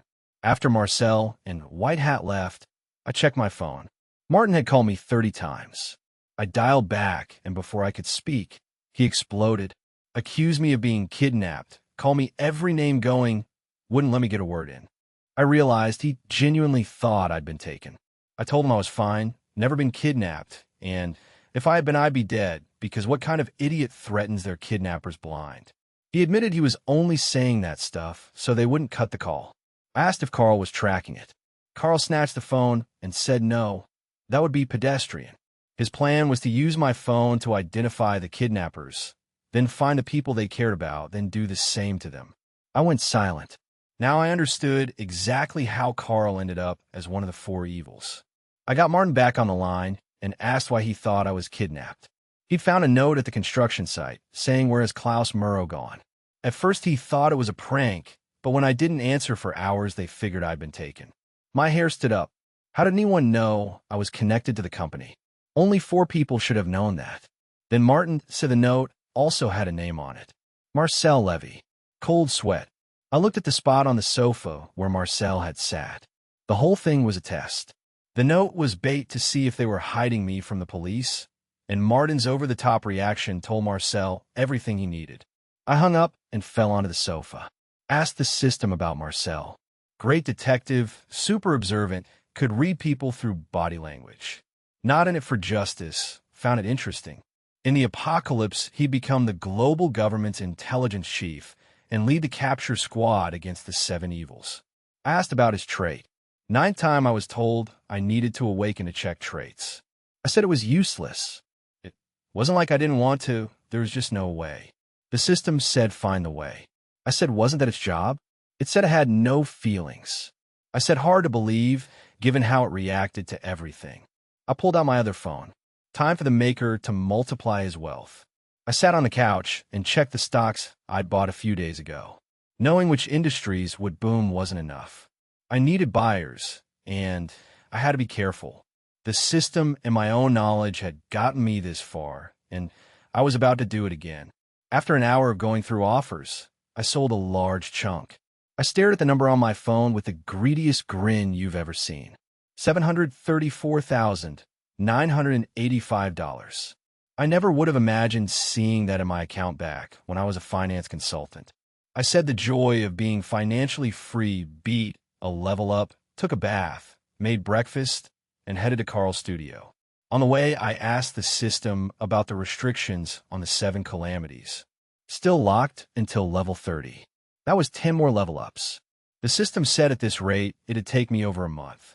I told it once I had steady money flowing in, I could exert power without becoming someone's lab rat. The system asked why I'd become a target. For a second, I forgot. To the system, there were already people like me out there. I let it go. Carl was hunched over his computer, chip bags carpeting the floor. I thought about how all that genius, and he couldn't keep the place clean. He somehow heard me and accused me of saying he was turning the place into a pig pen. I denied it. He called me UNC. I called him a kid. He told me he was 17. I called him kid again on purpose. I asked why he didn't make himself useful. He said the whole plan only worked because of him. I asked the system about his past. Carl Schnitzer was an orphan who'd appeared in the world the same way Leo Maker had. That explained how easily he'd created Leo's persona. He'd done it before. He was writing articles about hypothetical projects those companies had invested in, trying to draw attention so the schemers would have more targets to worry about. He'd written 7 already. I looked them over and told him they read like reports. Articles created curiosity. Reports answered it. I changed his title from something dry to asking if this was Satung Corporation's year, and told him to add a big number. Not absurd, just big enough to hook people. He asked how I knew all that. I said I used to write articles in university about a person, to make her popular so she could chase her dream of being an idol. Carl's eyes went wide. I teased him about getting autographs, and before I finished the sentence, he was on the floor begging. No shame whatsoever. I told him to create a list of powerful people in Golden City who were in trouble. If it was useful, he'd get his autograph. He jumped up, gave me a thumbs up, and said deal. Carl jumped on his chair and started making that list. Who would have thought he was an idol stan? Whatever, it only made things easier for me. I sat back down and my smile faded. Did I really have to call her? I didn't want to, but I had to. I told myself to stop overthinking it. I spotted a book on the shelf beside the desk. The Forgotten Time. I flipped to the index because I'm not the type to wait for mysteries to solve themselves. 3 sections: Modern Time, Pastime, and Forgotten Time, each with chapters on humans, world, and kings. Felt like reading some forbidden scripture. I checked the Modern Humans chapter first. It was detailed and not detailed at the same time. Felt like the author had never actually lived that life. A few hours passed while I worked through the modern and past sections. Lifestyle, world conditions, who ruled over everyone. Then I got to the Forgotten Times section. The Forgotten Humans chapter blew me away. Between the caveman era and the new kings, 7 superior kings ruled humanity. They were always at war, and people just wanted to be blessed by their king. Those blessed were a higher existence. People lived less and survived more. That hit hard because it described the exact opposite of the world I wanted to build. The next chapter said all continents were once one landmass before some disaster split them apart. The final chapter named the 7 dynasties, but barely said anything about them. Huge disappointment after building them up for 2 chapters. I checked the author, Micah Callahan, with a disclaimer that nothing was factual. No shit, Sherlock. I closed the book and a blue screen popped up. The system said I'd gained impactful knowledge, my 6th completed daily task. I asked if I had to read books daily now. It said the more knowledgeable I was, the easier saving humanity from extinction would be. I pointed out nobody studies during an apocalypse. The system said its creator added everything regardless of whether it made sense. I decided to keep doing this task until I found a better one. Asked if it could just list the remaining tasks. It was restricted from doing so. I asked what it wasn't restricted from. It said it would have been better if it were restricted from having a host like me. Morning of the 3rd day, Carl finally handed me the list. Powerful individuals in the Golden City and their troubles. Detailed enough that a media channel could have made it. I wasn't about to show how impressed I was, though. If I praised it, I'd owe Carl the favor, and I wasn't ready to make that phone call. We hadn't parted on good terms. Just thinking about her gave me goosebumps. I skimmed the list on my untraceable phone and told him it was okay. A crack appeared in his smug face. He mumbled about it not being great, just okay. I shrugged and headed for the door. He asked what I was planning. I told him I was going to meet those people and solve their problems. He said it was dangerous. They'd be cautious just for me knowing about them. I knew. That was exactly why I was doing it. I needed influence, and becoming the savior of influential people was the fastest route. With my current stats, no ordinary person could do much to me anyway. I asked if he was worried about me. He said he was genuine tone. I actually thought maybe he was warming up to me. Then he added that I could do it after getting him an autograph. I gave him the deadest glare I had. I was stupid for thinking this guy had a heart. I muttered that if I died, it was on him and his list, and walked out. Liliana Palmer was my first stop. Most trusted news anchor in the city, being threatened with deepfake images by some creep too cautious to trust anyone. I walked into her office in a mask and cap. She reached for the distress button. I leaned on her desk and asked if she was sure she wanted to do that. She said she was. So I turned and started walking out, muttering that I must have been wrong to think she wanted to find the creep. Her eyes went wide. She asked how I knew about the letters. Got her. I asked if she cared more about that than finding out who was behind it. A couple hours earlier, I'd picked out 5 people from the list who'd expand my influence. Liliana Palmer was one of them. Threatened with deep fakes, too cautious to trust anyone. Easy to read. She asked if it wasn't more logical that whoever knew about the letters was sending them. I said maybe, but someone who hadn't dared show up until today probably wouldn't get bold after just one picture. She slumped and admitted nothing made sense. I told her the creep just wanted to see her break. She asked what she should do, voice small. I leaned in and asked if she wanted my help. She understood I was asking what it would cost her. She pointed at the door and told me to leave. I walked out smiling. She asked my name. I told her I was Leo Maker. My parting words echoed behind me. She might send me away today, but she'd call eventually, and the price would be higher. She stared at the door and spat that she'd show him there was nothing she couldn't do. I left using the employee card I'd lifted from a guy I knocked out earlier. Took a taxi to Sparrow Men Golf Club. 15 grand to join. Still salty about it. Beautiful place, art pieces and statues along the pathways. I could see why they charged so much. Found a group of guys chatting and asked where Mr. Schwartz was. They smiled and pointed me to the pool. I expected them to look down on my cheap clothes, but they were perfectly nice. Strange. Nobody I'd met before acted like that. Followed their directions to the pool. Never seen a natural pool before, but I wasn't there to sightsee. Trenton Schwartz sat on the bench, staring into the water, thinking about how much he wanted to see some bastard drown in it. Trenton Schwartz was middle-aged, feeble, going bald. Looked way older than he was. I sat next to him on the bench. He glanced at me, confused, but let it go. We sat in silence until he finally asked what I wanted. I just stared at him. He met my eyes, and a cold sweat rolled down his face. My aura was on the mental layer, way above his, so eye contact hit different. I asked what he thought about while staring at the pool. He mumbled it was beautiful. I told him I thought about sinking my enemies into it. Those were my thoughts. I was mirroring his. He went dazed. He'd imagined the same thing, but never dared say it. I asked who he wanted to drown. He shivered. I put a hand on his shoulder and told him to empty his heart, Trenton. He realized I knew his name and somehow felt free instead of threatened. His face twisted. Reuben Ferguson. Then the anger exploded. He wanted despair in that man's eyes, remorse for what he did to his wife, tears of blood as the water stole his breath. He growled that he hated him over and over. A shiver ran down my spine. I wondered if I'd done the right thing. He huffed, face red with fury, and for the first time in 6 years he had a soft smile. Thanked me for listening. Tears rolled down his face. I'd misunderstood. He wasn't a monster. He was resentful because of what Reuben had done to him and his wife. I stood up.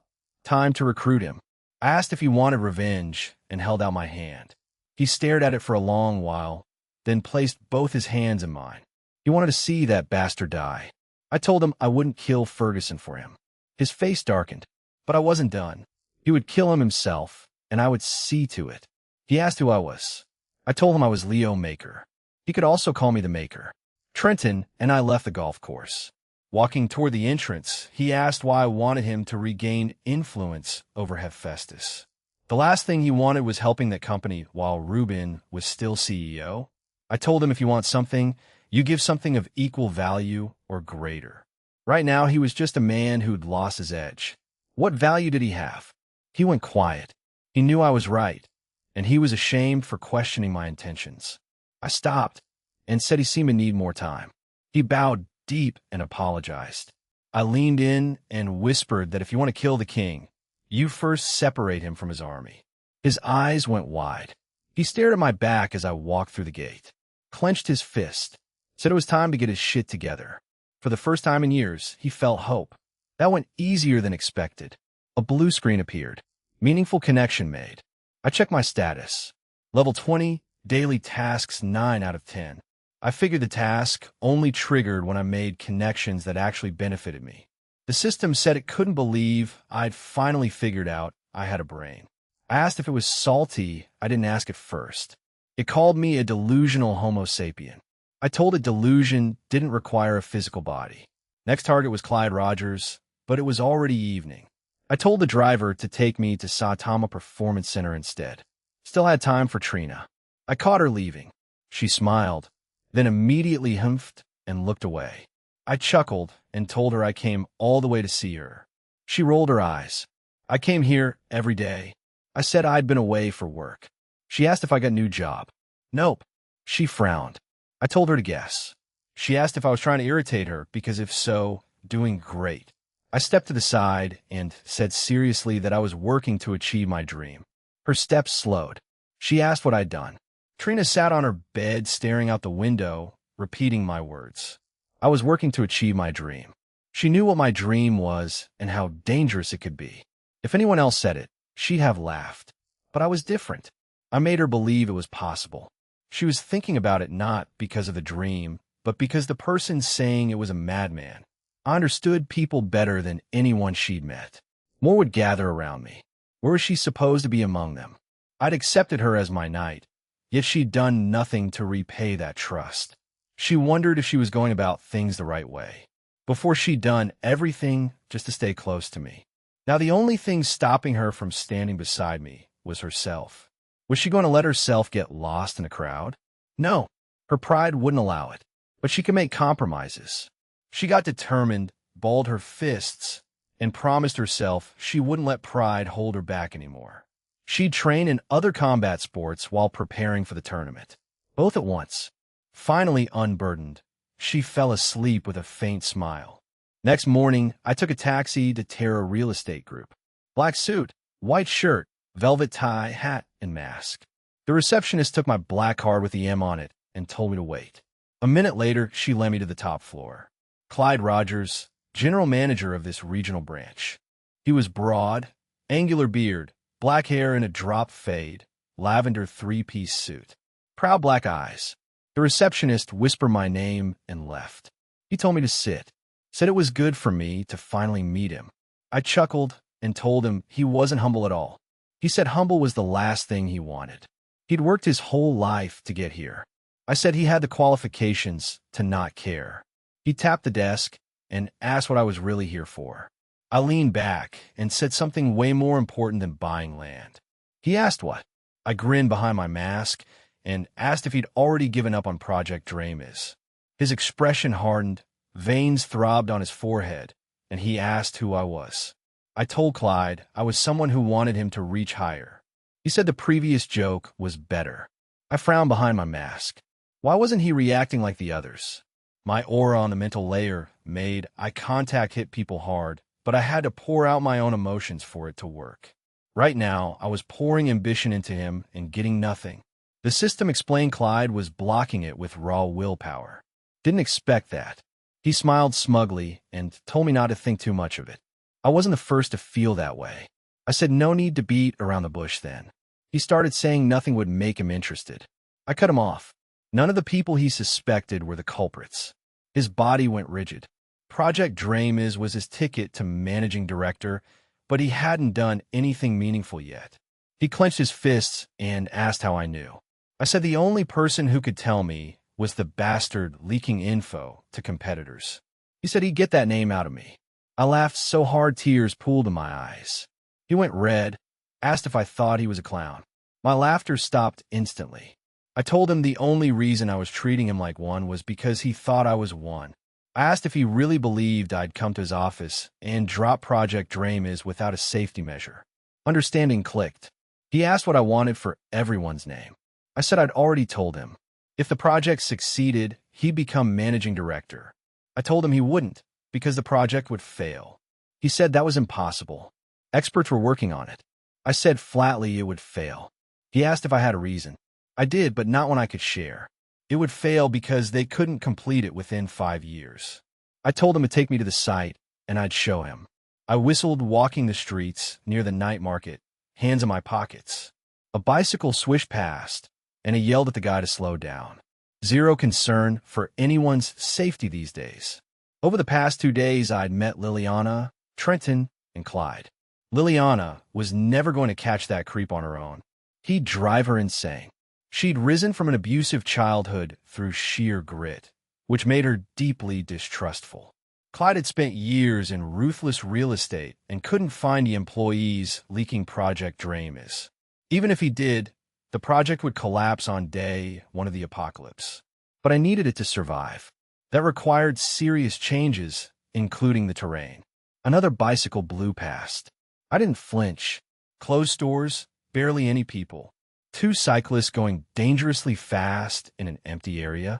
They were Milton Gang. 3 gangs ran this night market, all under the Bruma Syndicate. My target was the syndicate, key to recruiting Victor Frank, one of the best lawyers alive. He believed in actions, not words. So I was getting on the Milton Gang's nerves on purpose. I complained to the system about not knowing where their base was. It said just because it came from the future didn't mean it knew everything about the past. Told me to stop whining. I said I wasn't whining. It said sure. Called me an idiot. A vein throbbed on my forehead. Then I spotted an open store with a bicycle parked at the entrance. Walked over and found a man inside. He asked if I had no fear. I told him his scar looked funny. He pulled a knife. No gun. I was disappointed. Told him to take me to their base. He called me stupid and rushed me. I used exceed speed. He thrust the knife, and I was already gone. Whispered in his ear that I was right here. He panicked and swung. I commanded exceed strength.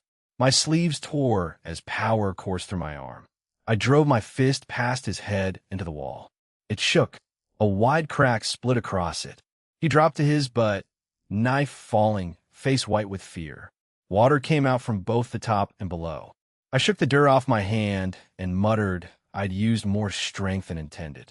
Needed to work on control. Looked down at him and asked if he wanted to talk now. Klaus knew the scarred man wouldn't talk. Loyal Guild 10 members didn't betray easily, which was the whole point. If the base wouldn't come to him, he'd make them come running. Gangs didn't let disrespect slide. They returned it doubled. Exactly what he wanted. He chuckled, feeling the thrill of what was coming. The scarred man, terrified and unable to see Klaus's face behind the mask, figured the guy was enjoying trampling him. The thought made him furious, but what could he do? Fight?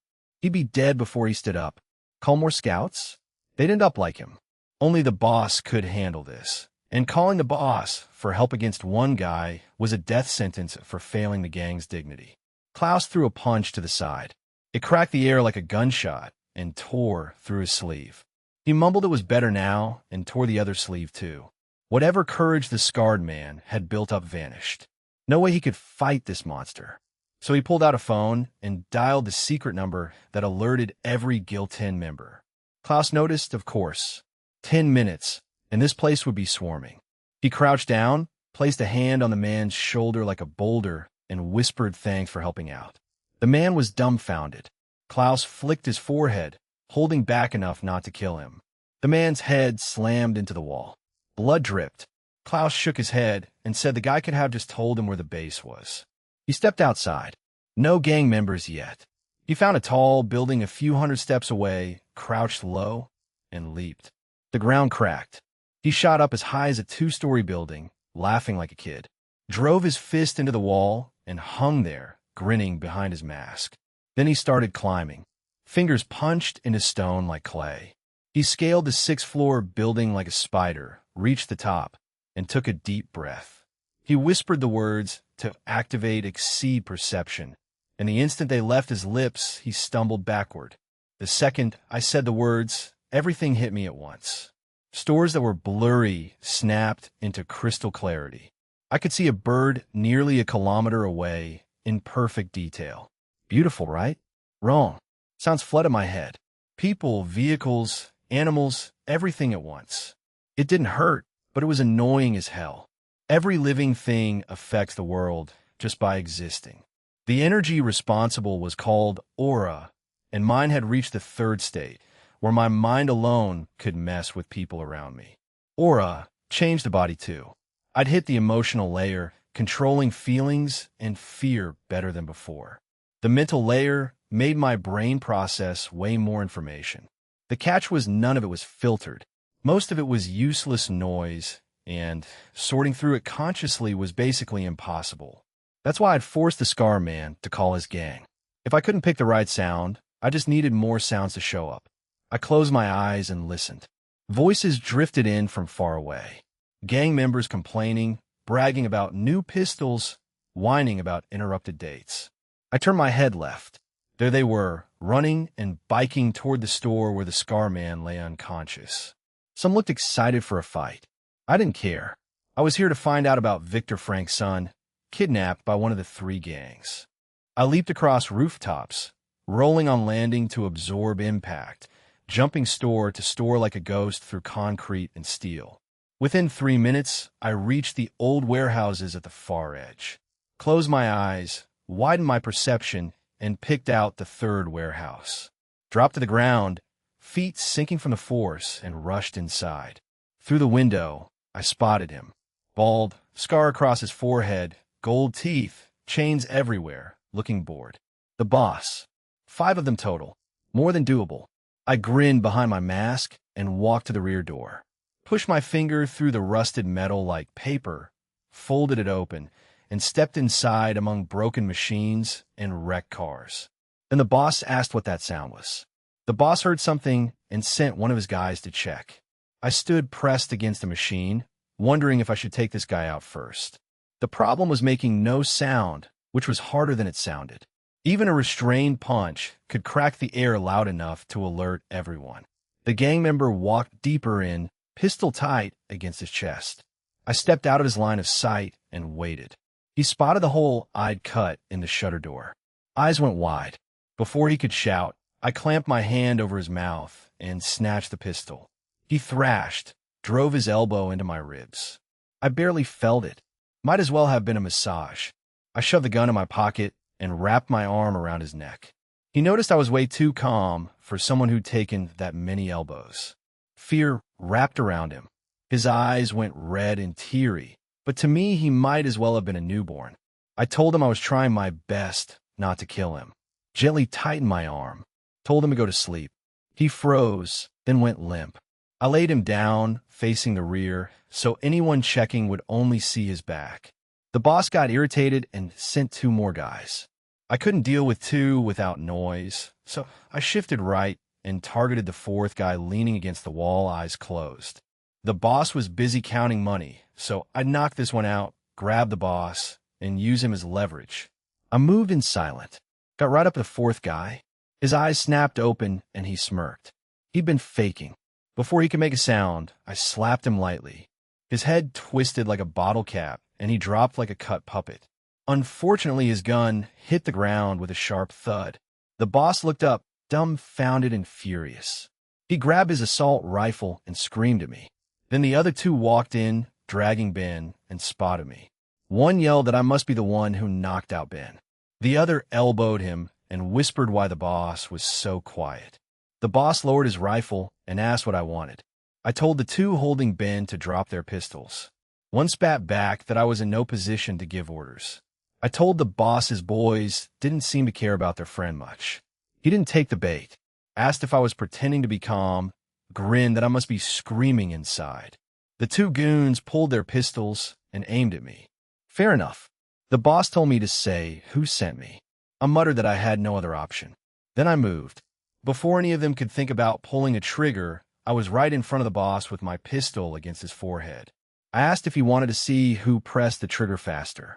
His eyes trembled. One goon yelled about what the hell just happened. The other mumbled about me being some superhero. I smirked behind my mask. To them, I was just cold, black, emotionless eyes piercing through them. The boss was sweating, wondering what they'd done to summon a monster. I asked how long he'd make me wait. He shivered, raised his hands, stammered he didn't know anything. His rifle hit the floor. Then he got brave. Tried to push my arm away, swung at me. His hand struck my arm, and nothing moved. Like pushing a wall. I stomped on the assault rifle on the ground. It shattered like a plastic toy. Cracks spread across the floor. The boss drained of color. His legs gave out. He called me sir. I looked at the other 2, and they dropped their guns instantly. Ben slipped from their arms and hit the floor. They cursed him for almost getting them killed. I sat in the boss's chair while he and his men knelt before me. Asked if they really knew nothing about Ryan's kidnapping. The boss swore on his boys' heads. They only took protection fees, 20% of every store's income. I nearly said out loud that 20% was literally robbery, but remembered the mysterious image I was maintaining. Leaned forward and asked them to guess which gang would do a kidnapping. My words echoed through the warehouse. Mercy racked his brain while his 2 underlings stared with pale, hopeless faces. Finally, he said it. Scorpio Gang. The underlings breathed a huge sigh of relief. I asked why he picked that name. Mercy explained fast. Scorpio wasn't local. Their boss Blake was personally trusted by the head of the Bruma Syndicate and had done their dirty work for years. I asked why the syndicate didn't trust Mercy and the Coral's boss as much. Not as much as Blake, he said. Our gangs only had this control because the syndicate needed someone to keep the storekeepers in line. That made things more confusing, not less. I leaned back and ran through everything I knew. Looked at Mercy again. He shivered. His guys shivered because he shivered. I asked why a bunch of gangsters were trembling over everything. They looked at the shattered rifle, then my feet, then my face. I muttered the rifle must have been bad quality. They screamed liar in their heads. I asked how much of the night market each gang controlled. Mercy said 25%. My eyes lit up inside my head, but I kept it hidden. The corals also had 25%. I nearly lost it and told him to stop dragging it out like he was on a TV show. He blurted that Scorpio controlled the rest. 50%. The underlings were furious too. I pieced it together. Milton and corals were locals keeping storekeepers comfortable. The syndicate gave them each a quarter.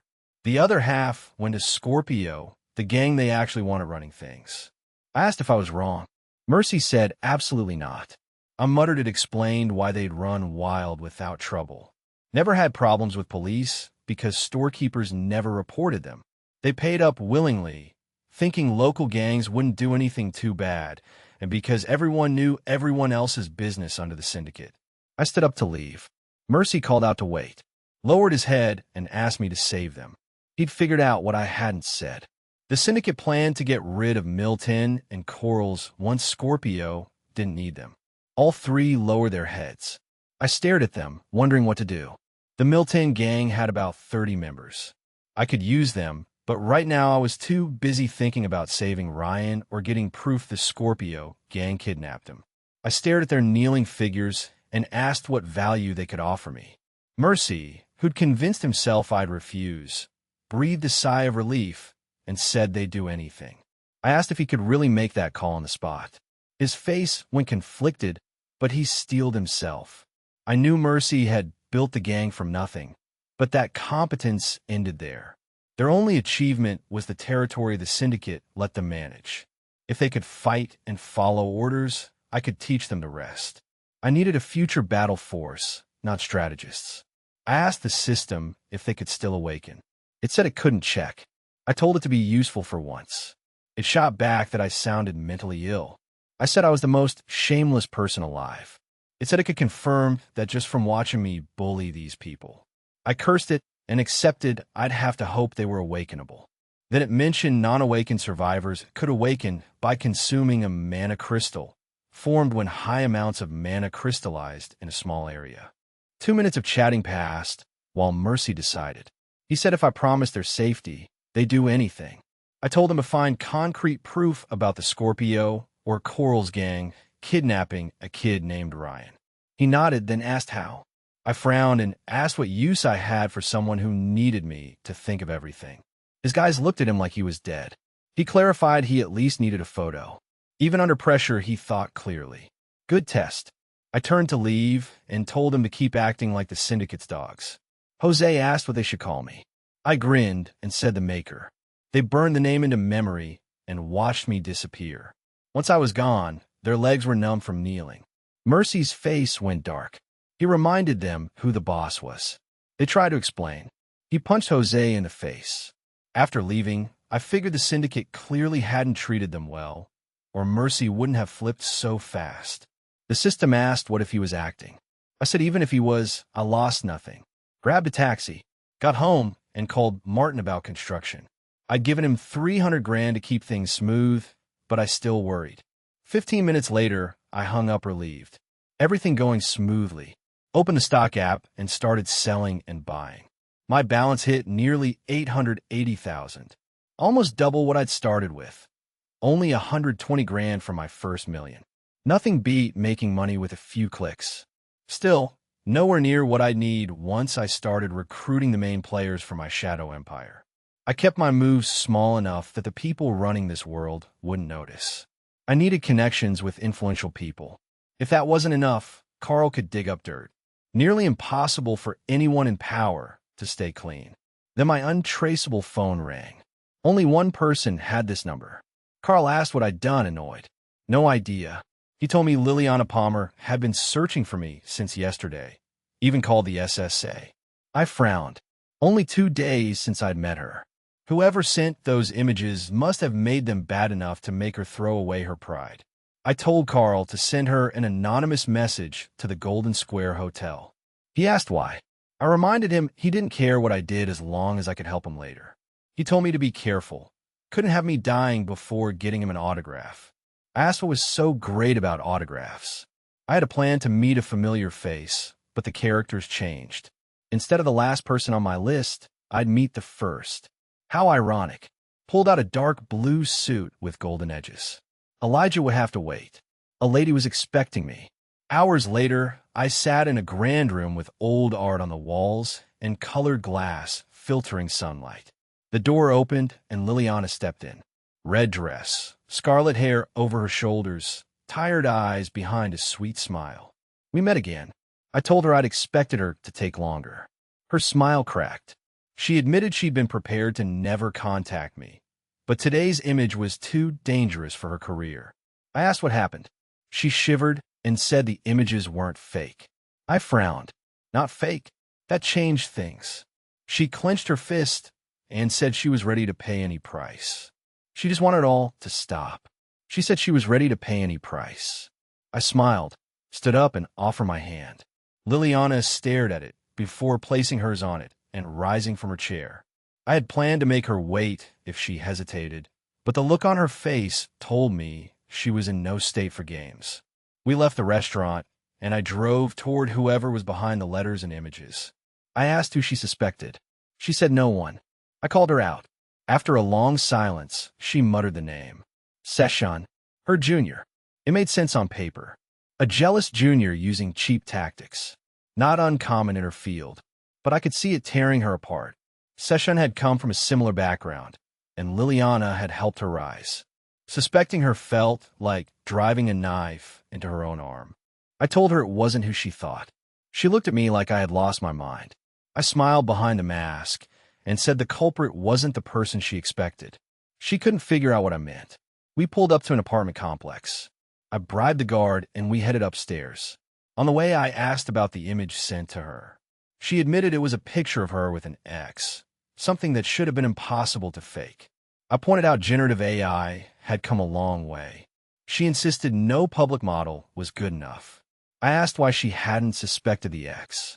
She said he had left the Golden City for work. She asked me to just tell her who it was. I said it was better to see than to hear.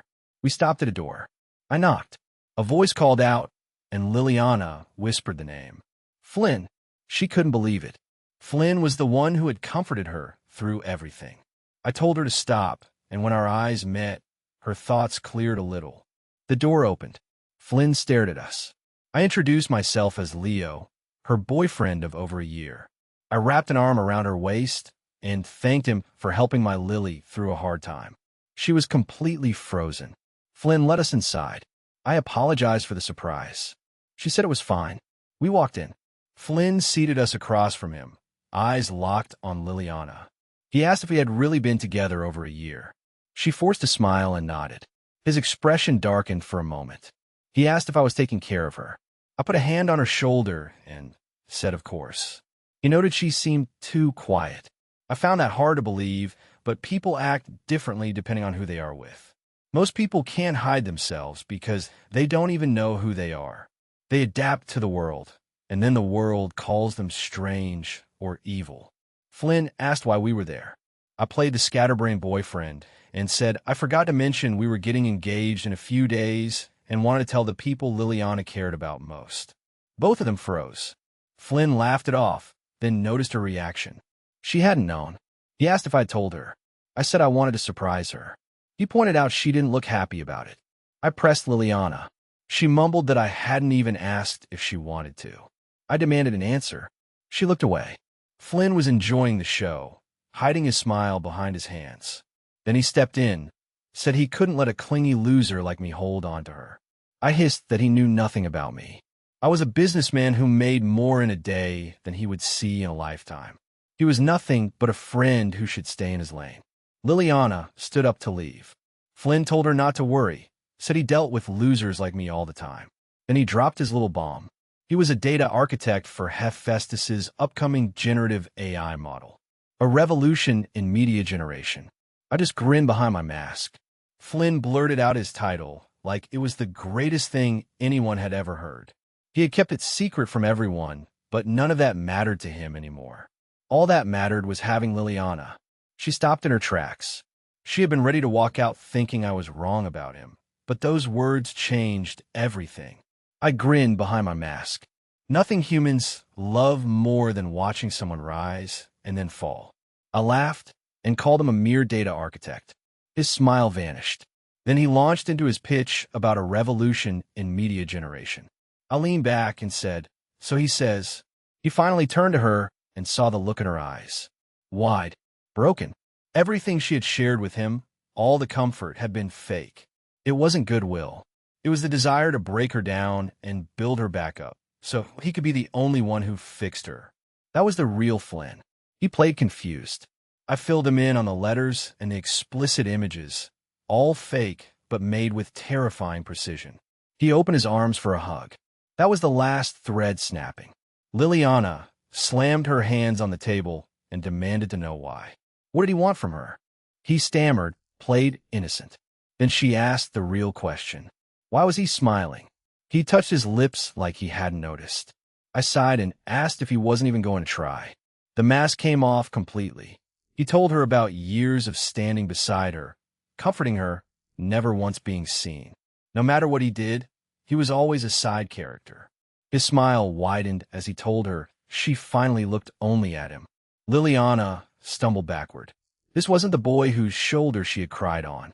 She asked who he was. He laughed. I stood up. He told me to stay out of it, then tried some trick on her. Her face went blank, and she started to comply. I raised my hand and flicked his forehead with everything I had. His head snapped back, the chair fell, and he hit the ground with his eyes rolled up. Liliana stared at me, dumbfounded. Whatever illusion she had of me started solidifying into something real. I told her to do whatever she wanted about him and walked toward the door. Liliana stood there dumbfounded after what I did to Flynn.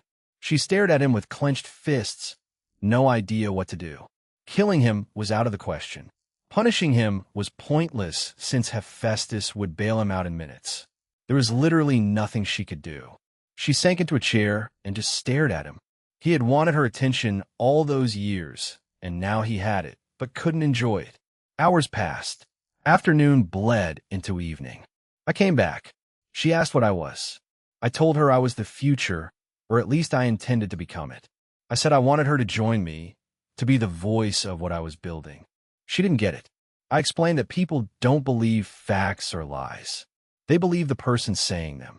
Her voice could make a lie sound like truth. She asked if I wanted to manipulate the public. I said no. I was building something that would change everything, and I needed her to introduce it. My phone rang. I put on speaker. Trenton Schwartz confirmed that Flynn was no longer a Hephaestus employee. I had left earlier to give Liliana space and have Trenton handle that problem. She recognized the name. He had been a CEO candidate years ago before dropping off the radar. She had no idea he worked for me. She stared at me a long time and said she didn't know if her choice was right or wrong, but she would regret not joining more than regretting joining. I asked if that was a yes. She nodded. I extended my hand. She shook it and told me not to make her regret it. I said I hated regrets too. The blue screen popped up. Another companion. A level up. The quest could be repeated 2 more times. She asked what I planned to do with Flynn. I said I was handing him to the police. Letting him go would only make things worse. I quoted some line about sympathy to your enemy being betrayal to yourself. She said she had read the same thing, probably in some teenager's emo phase bio. I said me too. Liliana called her legal team. The proof was on Flynn's devices. About an hour later, the police found him still knocked out on the floor. I drove Liliana to the Global Summit building and left in a taxi after giving her the maker card with my untraceable number. Night fell. The taxi dropped me at the Saitama Performance Center. I pulled off the mask, hat, and jacket. Then I saw Trina at the entrance, hands in her pockets, something sharp and different in her eyes. I walked up. She said I had been busy. I asked if she was missing me. She actually nodded. I expected a denial, but got the opposite. A vein throbbed on her forehead, and she insisted she wasn't a child. I told her she sounded childish. She leaned forward, hands on hips, and unloaded.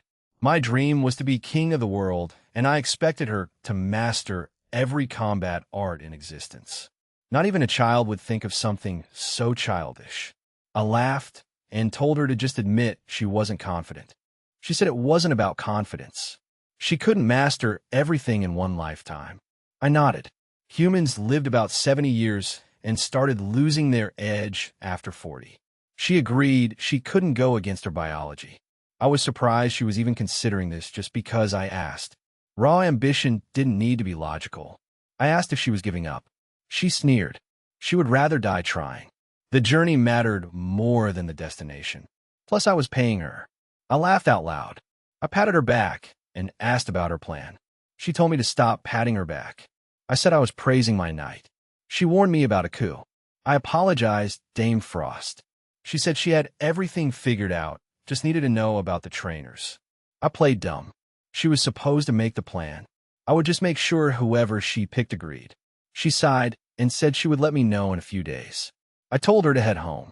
I started to say goodnight, and she smacked my backside and bolted. I stood there flabbergasted. She looked back and shouted that I liked it. I absolutely did not. Then the blue screen appeared. The system told me to pass the controller if I didn't want to play. A few days passed without anything needing my immediate attention. I stayed away from Elijah on purpose. His situation required more influence than I had. He was the second son of David Demdona, second in line for the family business. Competent, but his elder brother Curlin had already built connections everywhere, making him the likely next head of the Demdona group. I had chosen Elijah because the Demdona group was part of the Seven Dragons, the shadow group controlling the world's economy from the dark. With Trina working on her plan, I had no one to train with, so I sparred with Asdami and the others. This time I let them use blunt weapons. My excitement got the better of me, and I started using their own weapons against them. That was how I discovered my 10th daily task, weapon proficiency. Made sense considering I was supposed to fight mutated monsters. So now my routine included reading, making connections, and weapons training. Life was getting busier. I played shooter games all night. I had stopped sleeping since that dream about the first day of the apocalypse. Some hacker hit me through a wall, and I nearly smashed my keyboard. Then I caught myself. I could just have Carl find the guy and have a little chat. Once Maker Finance was set up, I would hunt down the 7 calamities and deal with this gamer along the way. The next morning, my untraceable phone rang. Clyde Rogers.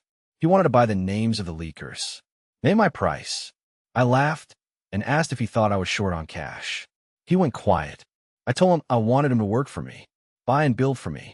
Anything I wanted, no complaints. He said he wasn't a fan of my jokes. I said I wasn't joking. He told me to be reasonable. I told him he valued himself more than he was worth. The current Clyde Rogers was nowhere near the person I needed. He said hurting his pride wouldn't make a difference. I asked how much Terra Real Estate Group valued him. He said enough to make me desperate. I snickered. I wasn't desperate for him. I was desperate for the position I could get him to fill. If he couldn't help, I would make someone who could. Silence on the other end. Then Clyde asked if I was threatening him. I said yes. He claimed he could catch the leakers himself. I told him he wouldn't, and even if he did, he wouldn't beat me to finding his replacement. Once that person helped TREG, they would take the position he had spent years working toward. He mumbled it sounded unlikely, but the annoyance in his voice gave him away. I asked if he was still unwilling. He said he needed more time. I said no. Either join me or lose the golden ticket he had been sitting on for 5 months. He complained about my unfriendly manner. I told him it was a deal, not slavery. I would help him reach heights he could only dream of, and in return he would help me build what I envisioned. He said that was what made him furious. Did I believe he couldn't achieve those heights alone? I said he could. The question was whether he should. What was the point of reaching the top only to be an old man overtaken by someone younger? I needed him in the coming years, not decades. He went quiet. The worst enemy of dreams was time, and he knew it. His pride was still holding him back. He didn't even know my face. But he was prideful, not stupid. Project Dream was bigger than him. He accepted. Another companion. Another level up. I gave him a few names, not all. Just enough to prove I wasn't bluffing. The system had identified the companies, and Carl had found the TREG employees connected to them. Half an hour later, I hung up. 3 of 5 pillars in. Only 2 left. Once I had Victor Frank and Maker Finance, Elijah would join without complaints. Then the system asked if I remembered I was supposed to be a hero, not a villain. I told it not to worry. It questioned whether humanity would be better off extinct than coming for me. I asked if it was calling me impotent. It said negative, just making sure. It was supporting my journey to replenish the population. I told it humanity still had years before extinction. It said nothing wrong with a backup plan. I asked why I had to get a system like this. It agreed it deserved someone better. Must be from spending too much time with me. After bickering with the system, I headed out. My phone buzzed the instant I stepped outside. Mercy from the Milton gang, getting impatient about the autograph. I read the message and smiled. Not bad. He couldn't find concrete proof about Ryan's kidnapping, but the Scorpio gang had snatched some kids recently and were about to send them to the Brumus Syndicate. I had to save the boy first. Mask and cap on, taxi to the night market. As I neared the warehouse, gang members tracked my movements. Then I spotted the scarred guy I had knocked out before. His face went white. He started stammering and pointing, body shaking. I told him to calm down or he might pee his pants again. Grown man, wouldn't look good. He nodded frantically. I chuckled and walked in. Mercy jumped up with a wide smile, gold chains and gem-covered watches catching the light. I asked where everyone was. The gang had 30 members, but I had only seen half. He explained 2 patrol the market, and the rest were watching the Scorpio gang. I told a good job. He said he was the boss for a reason. I asked about a plan. He got serious. Every month, all 3 gangs held a meeting where each could bring 1 guard and no weapons.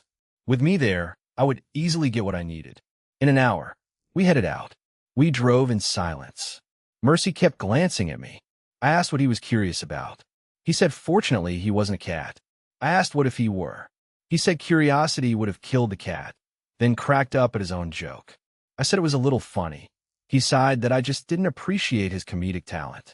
We reached the meeting spot, an unfinished office building, no paint, empty windows. Mercy clicked his tongue. They made thousands daily, and this was the best they could do. I said it was better for us. We swept for traps, found nothing, and took the stairs to the roof. 5 minutes before the meeting, a black sedan and white crossover pulled up, 2 guys out of each. Mercy muttered those bastards always acted like the busiest people in the city. Then he noticed my expression. I was staring at the person walking beside the Scorpio boss. One thought, why was that guy here?